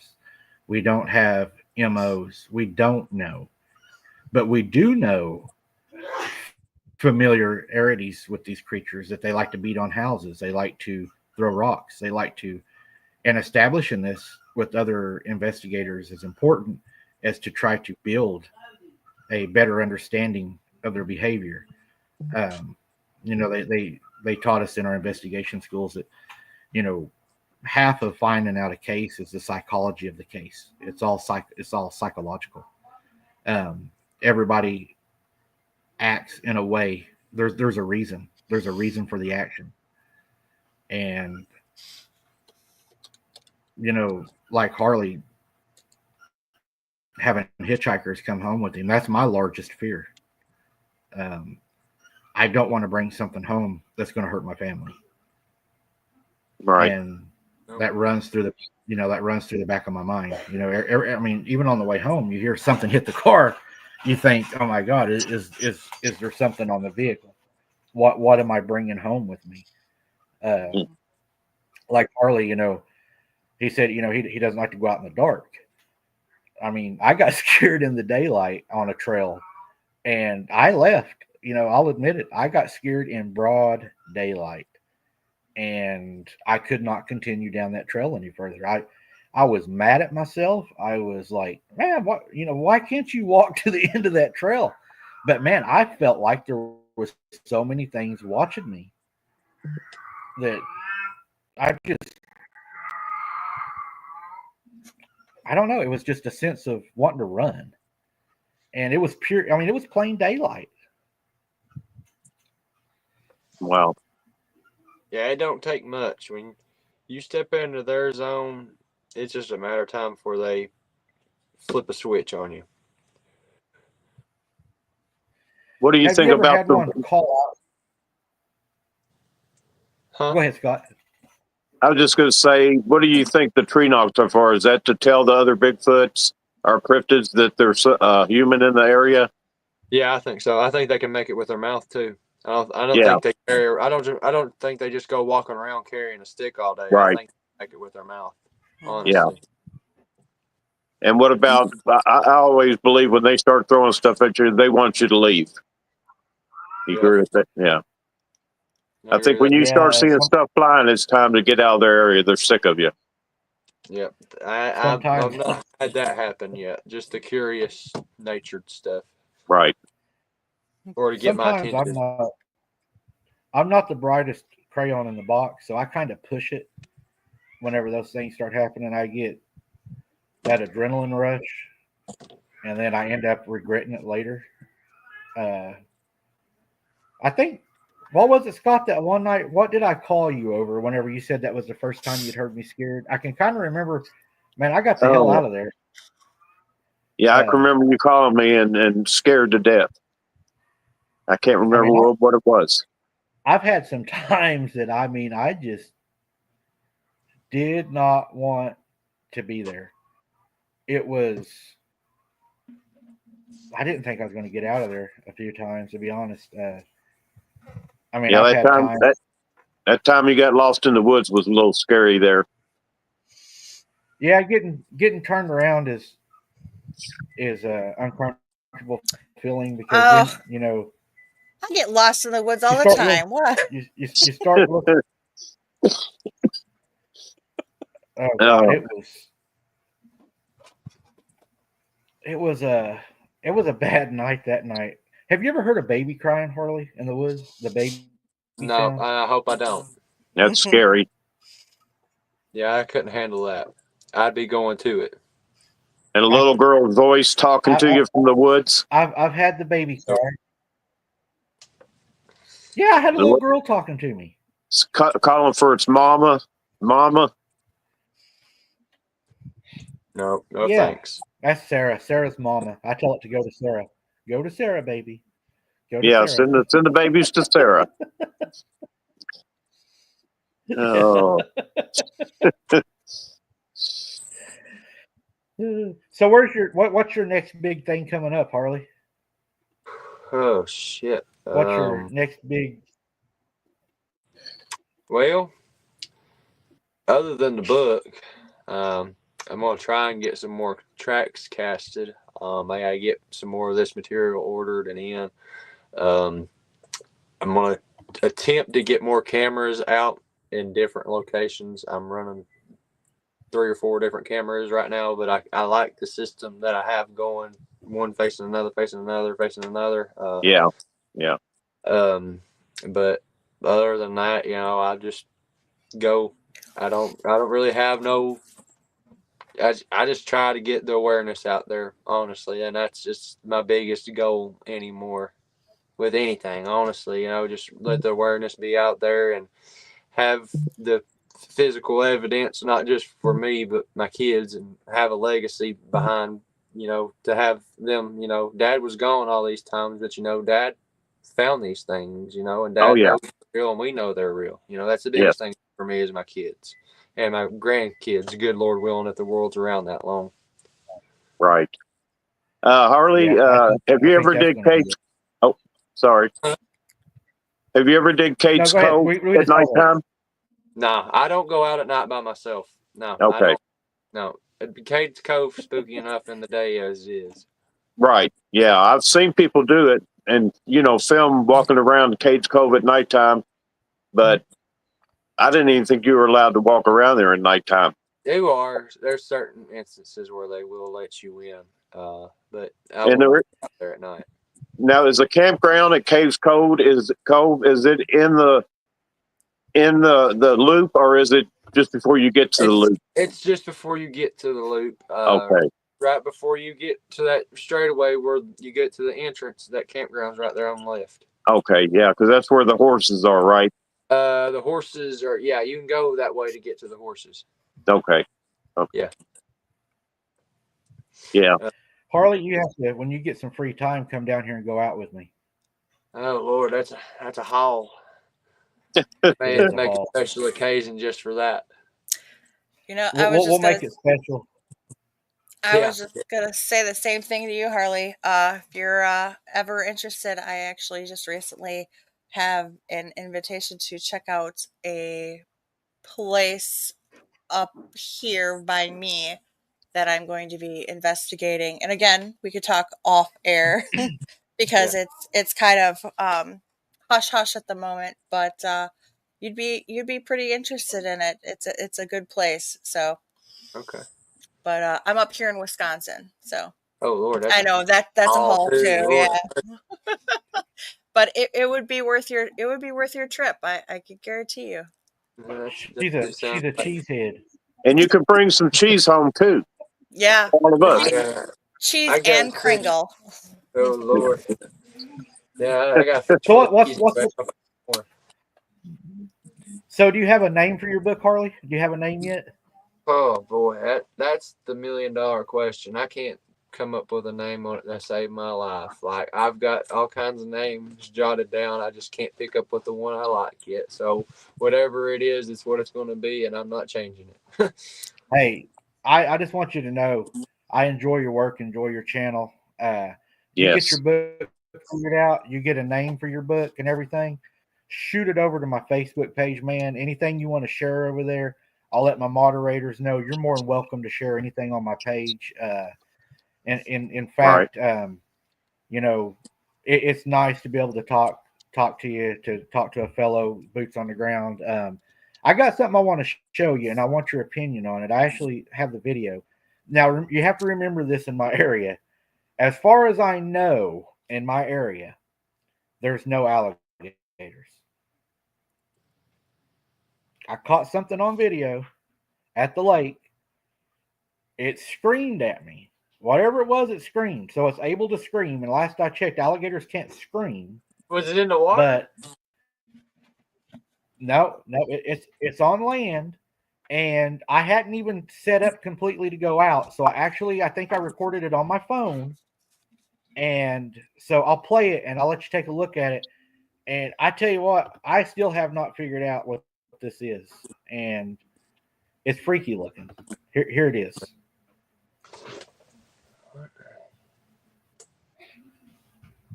Yeah, it's kind of hard to see. It's in the large and it was on my phone. But you should be able to see it. It shows up, I think, pretty good.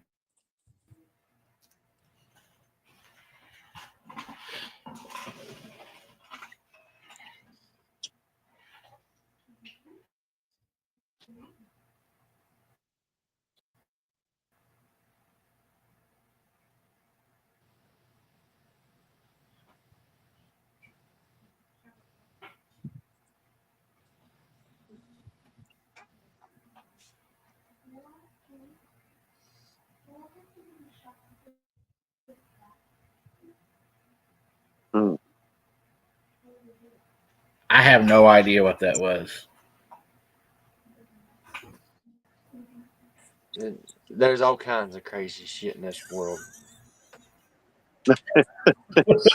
Pardon my French, but I have no idea what. Well, I don't know what that was, man. And it was only probably 70 yards from me. Well, and tell him about the frog thing in between the tree and the fork of the tree, because that was crazy. We was fishing one night, and my mom, we was doing night fishing. My mom likes to catfish at night, so we were down there fishing. I had the truck parked up behind us, and Mom went up there to get some bait out of the back, and she was baiting her pole.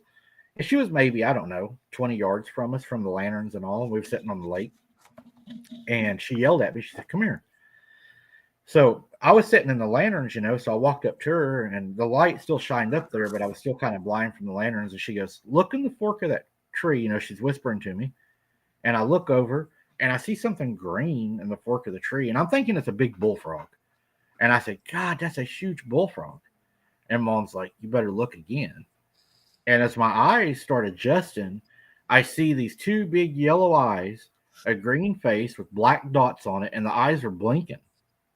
And I'm like, I said, "What in the hell is that?"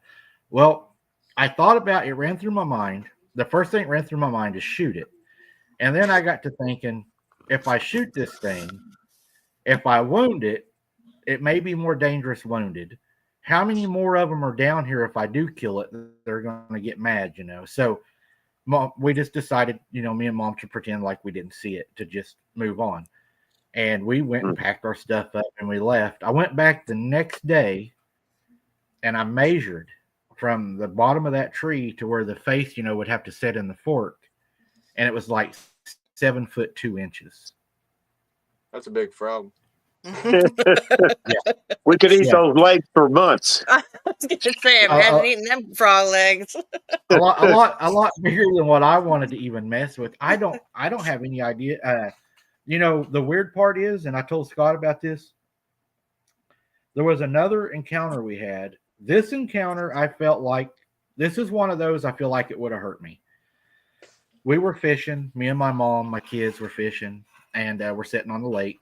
And you picture we're kind of like out on like a, kind of like the state of Florida, we're out on this part that sticks out into the lake.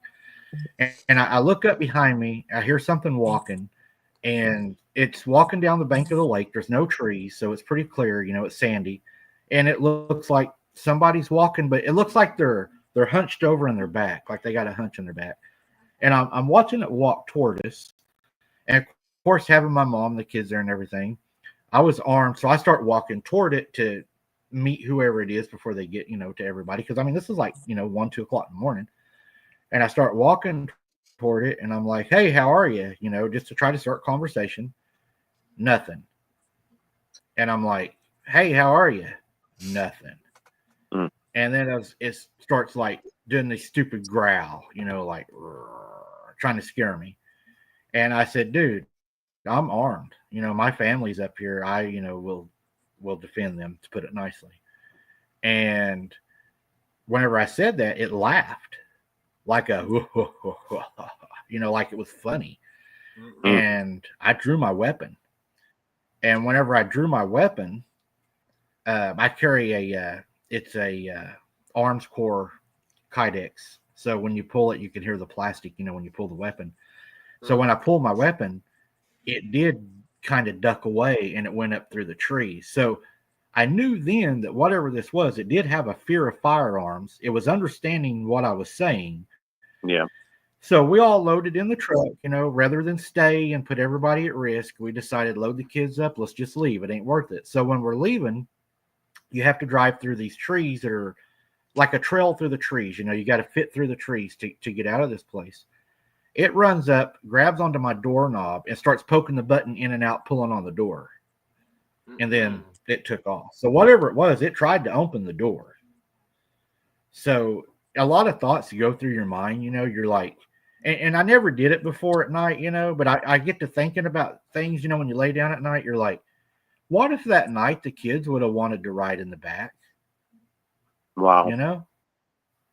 Yep. It's just things. That's why I tell everybody to stay prayed up. That's why I tell everybody to stay prayed up. You have that armor of protection around you. Amen. They know their place. They know who Jesus is, and they flee in the name of Jesus. They tremble. They tremble. And there's power in the name, and the blood is alive. They know. Yep. Amen. Amen. That is very, very true. Very true. Because without him, nothing is possible. That's exactly right. Does anybody in the chat have any questions for Harley? If you do, put them in capital letters, and we'll try to get everybody. Usually, we have a lot of people that's got a lot of questions. But yeah, it makes you second guess some things. Sometimes you're like, what if I would have done this instead of that? What would the outcome have been? Like the other night, I done something plumb stupid. We was walking, me and Sarah, and you get bored. It was quiet, nothing was happening, and I was like, okay, whatever. So I take my flashlight, and my flashlight, the light we use, it has a large strobe on it, right? So I'm just being goofy. So I point it up in the air, and it's strobing off in the air, and you can see the large light beam. And all of a sudden, something goes, and it's not high enough to be anything, but it was like a dim color. I don't even know what it was. And I was like, did you see that? Sarah's like, don't do that again, because she is not into anything in the sky. It freaks her out. You say alien, and she's like, demon. I hate those damn things. Yeah, I mean, seriously though, you take something from the sky, that's a big disadvantage. You can work with something that's on the ground. You start talking about stuff that can fly and has wings, that's a big safety concern. My granny, she told me that one time, scared me to death as a kid. Down at her old place where I told you all that happened, there was a set of footprints, barefooted, large footprints, that walked from the snow out in they had cattle. There was no trees. It walked out into the middle of the field and just stopped and nowhere to go. And I asked her, I said, Granny, where did that go? How did it do that? And she said, they fly. And I said, they fly. She goes, how do you think they land on our roof and get up into our tree? Oh, well, that's fair enough. Yeah, I didn't think about that. Or I was about to say a portal. Well, and a lot of people think that, oh no, they just backtrack their footprints and walk backwards. And well, if that was the case, I mean, you're gonna have those double step prints. Yeah. I don't believe that they just backtrack all those ways either. Yeah. Exactly right. What are my thoughts on pale crawlers? I hope to God that Starfire's got. I hope to God I never run into one. If I see one of them, it'd be a spitting image of me, just a lot uglier.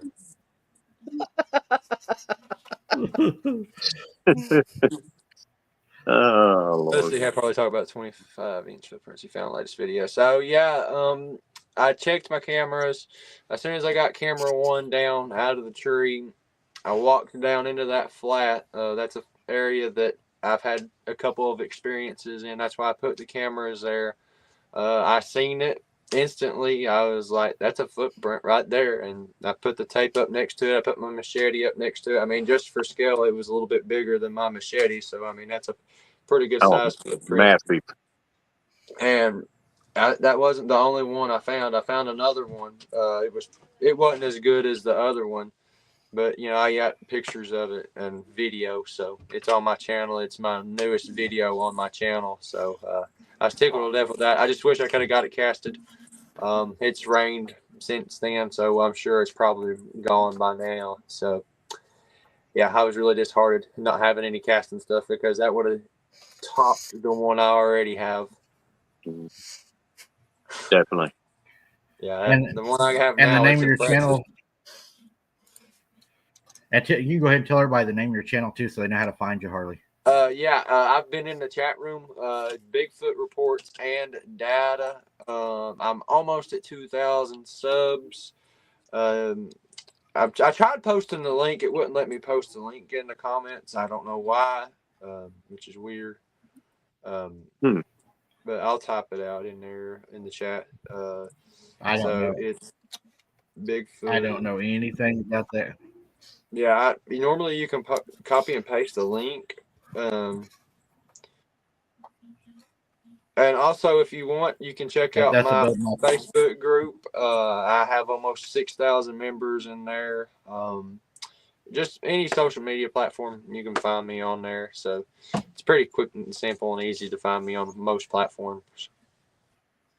Although I hate TikTok right now. I had almost 2,000 followers. Now I have like 1,100. I got banned for a while, I guess. So now I'm back to just barely over 1,000. So it is what it is. Yeah, you can't show a naked Bigfoot. Is that what you were doing? Were you showing naked Bigfoots? No, no naked Bigfoot. Yeah.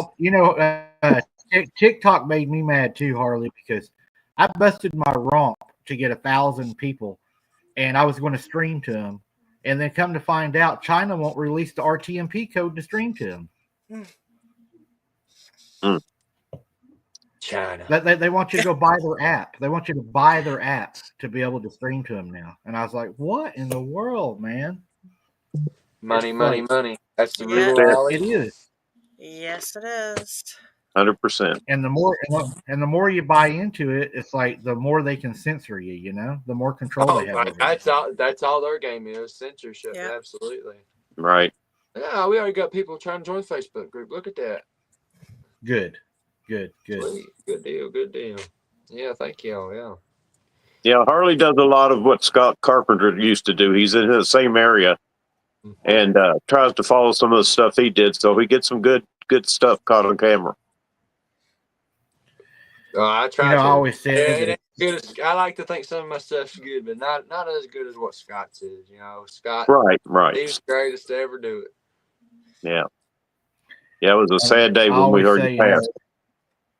Yeah. I wish I'd started this sooner. But I can't envy myself for that. It was God's timing for me to start this when I did. Right. And this is the best 11 months of my life. Yes. Coming up December 7th, it'll be a year of doing Bigfoot research, and it's been a wild journey. I've met so many great people, made so many friends, and it's just going to get better. I went to the Smoky Mountain Bigfoot conference back in July, and the amount of people that knew me, and I didn't have a booth or nothing. I was just there. The amount of people that knew me came up to me, struck up conversation, came back and talked to me multiple times. It was just so real and unbelievable. Right. I'm just a small town boy from East Tennessee, and I'm just trying to get the truth out there. And, and it was just so real to, have people come by and acknowledge me. It was, I don't want the fame or nothing like that. I'm just a people person. I'm not big. I don't want to be big. Yeah, I was there 2 weeks before that that's what- conference, and I missed out on it. I got the wrong week. Are you planning on going next year, Harley? I will be there next year. Yes, I will be there I've next got- year. Yeah, I've I got plan on being there something- too. I've got something else in the works, which I cannot talk about yet, but it is in May. It does involve Bigfoot, so we'll keep y'all in the loop on that. But I'm extremely excited for this. So let's see how it goes anyway. I'm waiting to hear back from the guy. He reached out to me first, and I have not heard back from him since then. But I don't know yet. So actually, I'm gonna check and see if he messaged me. Well, good luck for whatever that is. I know. Right. He reached out to me first because he seen me on the confessionals, and he reached out to me October 23rd, and I've been messaging him since, and I haven't heard back from him. So I don't know. Maybe he just decided not to. Is he still in the? Does he live in your area, East Tennessee? He lives somewhere in here in East Tennessee. Yeah. Okay. the wolf lady was reminding me. A lot of people are seeing gargoyle-looking things. Have you seen any of those? No, I hope I don't either. I don't want to see Come on. nothing with wings. I don't want to see nothing with wings. I don't do ghosts. I don't do none of that stuff. You mean you don't want to be out there? Bigfoot You don't want to be Dogman walking in the woods and feel the wind blow all around you and something fly overhead, The Nope. Mothman. No. Something Oh, with man. wings can That's fly one of off the with things. me. Something with wings The can fly Mothman off is with me. freaky. I'm 150 pounds soaking wet. I'm nothing. Yeah, and you're what? Hey, I 6 got foot some. 4? 6'6". Yeah. I I'm tell you, 150 pounds hey, soaking wet. I'm a toothpick. if something ever flies off with me, y'all know it's big.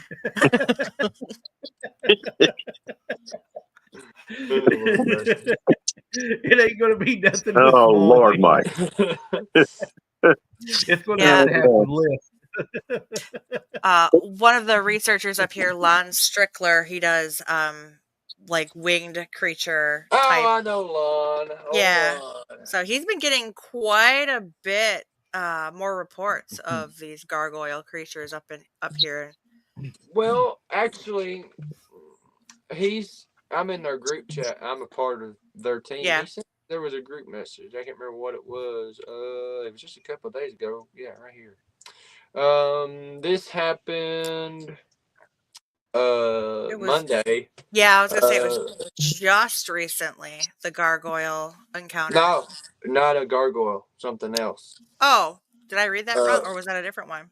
Because I'm in the group too. Of a dragon. Oh. The dragon. Yeah. Okay, it wasn't Monday. It happened Friday. Let's see. Great Smoky Mountains National Park near Greenbrier.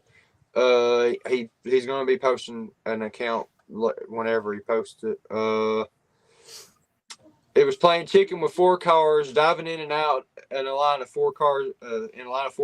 Witness was the 4th car. Had a pretty good view of the creature. She and her family were in a chapter of one of his books. Everyone in the 4 cars saw it, and traffic slowed down to like 30, 35 miles an hour. They said it was a spitting image of a dimorphodon. For those that don't know what a dimorphodon is, it's an extinct pterosaur, essentially. I'm a dino nerd. I grew up watching Jurassic Park and all that stuff, so I know my dinosaurs. Yeah. That was one thing I Do always you think a lot of do. these things? Do what? It makes me wonder how much stuff is underground or under the oceans that are still, going to come upon the earth that are going to expose or something. Are these going to be the things that cause, young men's hearts to stop? One thing I always wanted to do growing up was to go look for the dinosaur in Africa, the long neck. That's the one thing I always wanted to do growing up. Right. Go find the long neck in Africa. It wouldn't surprise me if there is small populations of dinosaurs still left on this earth, because man and dinosaur lived together. Dinosaurs were on the ark. I mean, who's to say that they didn't survive into the modern times and still be here? Well, all I have to And that, say is if it's going to cause all the men's hearts to stop, us women are fine. now Man. that just means that you all were all eaten before that. No. There you go. We were the ones left. Yeah. we resort back to flint and steel. Women are the bait. Slingshot. Yeah, slingshot. We'd be slingshotting the dinosaurs. No. That's like That- journey to the center of the earth type stuff, when you got dinosaurs and stuff. I mean, that's why I science have fiction. stuff. I've said that since day one. Ever since I started doing this, I said there's truth in the science fiction, 100%. They had to get that idea from somewhere. Right. Somebody somewhere seen it and they made a movie. I use Demolition Man all the time for proof of that simple fact right there. Oh, man. I got Sarah's bait. Women make good bait. I use Sarah's bait, and it seems to work pretty good.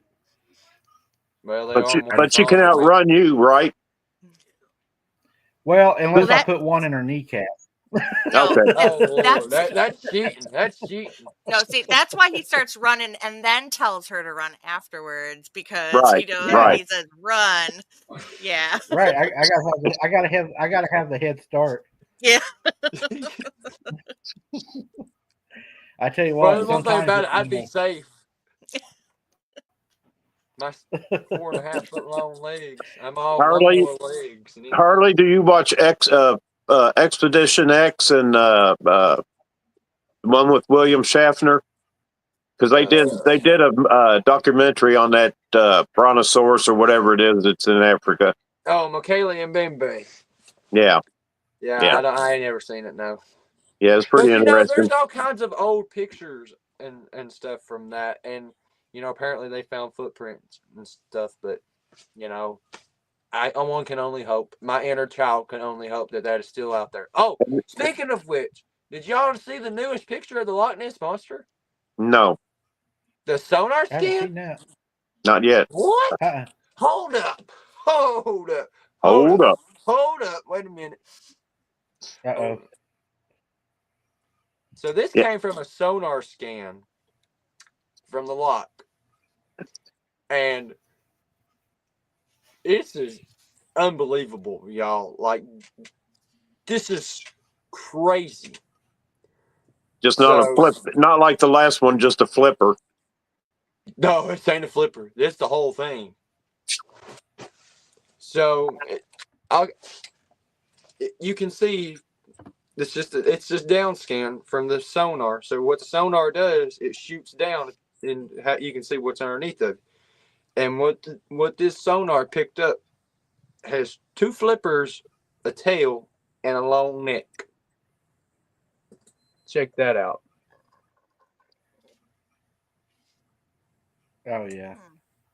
Yeah. Where's the camera? Where's my camera? Oh, it's right there. Yeah, that's a crazy image. It looks just like what they are saying they see. Exactly right. I think we need to rent a boat and put Scott on an inner tube and pull him real slow out there with his feet dangling. Oh, we don't have to rent one. We'll just take mine with us. Fly it over there into Scotland. All right. So Whenever it bites, do we set the hook? Yeah, we set the hook. Yeah, that's circle hook. Circle hook. Well, he said that the guy that had it on the sonar, he estimated how long it was. He said it was about 20 feet long. Okay. So, I mean, that's bigger than any normal creature that's supposed to be. Right. Yeah. And it could have been a baby because I've heard people say around 60 foot. Yeah. This is the max. Yeah. Yeah. I mean, they have to be breeding. Yeah. I mean, yeah, exactly. Champ, the one in New York State or wherever it is, Lake Champlain, they have echolocation. They've recorded echolocation happening in the loch. I mean, yes, that lady went with her with that. She's a professional and went down there and literally got the same thing a dolphin does. the little clicking sounds. Yep. Yeah, I saw that. If they, I don't understand why they haven't thought to do that in Loch Ness, because I'm sure they would pick it up. Oh my Lord, yes. They've Yes. tried several different things to try and pick up Loch Ness and or Nessie in the loch, and I mean, there's thoughts that there are caves that they have been unable to necessarily uncover that it's Yeah, been able to hide they're into. under the water, but once you go under the water into the cave, you can go up and you go get some land where they can stay. Yeah, like an air pocket. Yes, And exactly. ultimately, after the flood, the things in the water were fine, but I think that some of these Nephilim giants got into caves and survived. And that's how we have, the Bigfoot and stuff like that, the Eliud. I agree. Mm-hmm. Yep. Oh. Well, guys, I've kept you on here over 2 hours. Your back's got to be killing you as bad as mine is. Yeah, I'm leaning up because my couch lays back so far. I'd be like this, so I have to lean up just to be on it. Harley, I appreciate you coming on, man. I do want to have you on again sometime if you'd like to come back and hang out with us and visit. We enjoy you, really do. I really enjoy you. You're one of my favorite people to bring on. You really are. Go ahead. Plug your channel again, man. Plug whatever you want to before we head out of here. And then Scott, as always, appreciate you being here. Everything. Hey, no problem. You've done. Appreciate you. Glad to be here. And I'd like to have you back. Hey, I'd like to have you back too, Scott. Sometime sit in with us and just have some fun. Good to have you here with me, Scott. Yeah, Harley, I'm headed. I'm going to try to go to Gatlinburg next the week before Thanksgiving. Okay. So if I do, I'll get hold of you and we'll meet up in Gatlinburg. Yeah, absolutely. Yeah, I'm not far. We can hit the wood. Yeah. Hey, I'll go with you. I'll go with you. Yeah, absolutely. Yeah, I'd love to have you out there. So, yeah, like I said, everybody, they can find me Bigfoot reports and data. Got people joining the group right now as we speak. Can't thank everybody enough for tuning in. Y'all be sure to subscribe to Abnormal Investigations. Steven's done a great thing here. So we'll catch y'all on the next time I'm back on here, which is hopefully very soon. But God bless each and every one of you and stay prayed up. Amen. Amen. Thank you very much, Harley. We appreciate you, and we'll try to have you back on here as soon as we can, man. Go support him. He's a good guy. He's boots on the ground. I said, that's some good content. Good content. We wouldn't have books. You got to get the information to be able to spread it. So, Harley, again, thank you very much for being here, and we'll see you on the next one, man. You be safe out there, okay? God bless y'all. Thank you. Thanks, Harley. See y'all. All right. See you later. Bye. Night. All right. Bye-bye.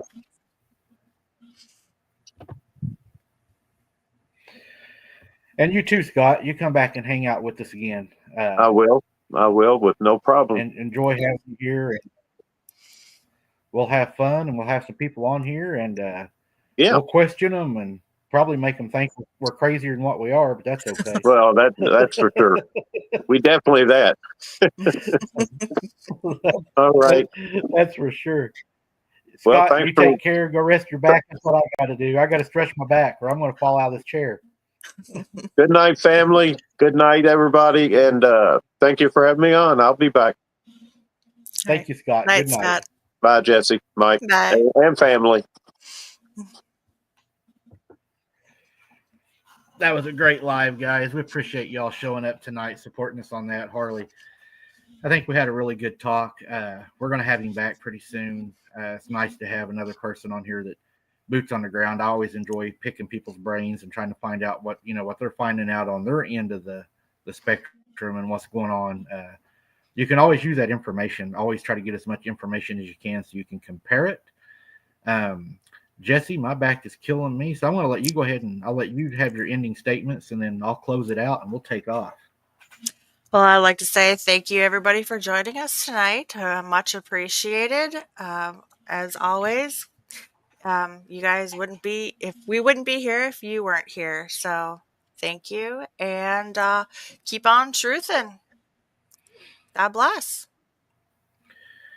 Again, guys, thank you for your support. Thank you for being here. I appreciate seeing all the purple hearts in there, seeing each and every one of you guys. Don't forget, Saturday night, we will be boots on the ground at 8 o'clock p.m. And Sundays will be our new sit down night where we will go over the material that we find from the week prior. That way it gives Mike a week to be able to work on these videos because it takes a lot of work and a lot of time going through them, getting the information that we do share. Guys, we love you guys. We appreciate you guys. We appreciate the support because without our abnormal family, there would not be an Abnormal Investigations. Thank you all very much. Keep your head on a swivel. Don't be something's dinner. We'll see you Saturday night at 8 o'clock. Thank you all so much for your support. Smash that like button on your way out, and we'll see you on the next one. Again, thank you all so much, and good night. Good night.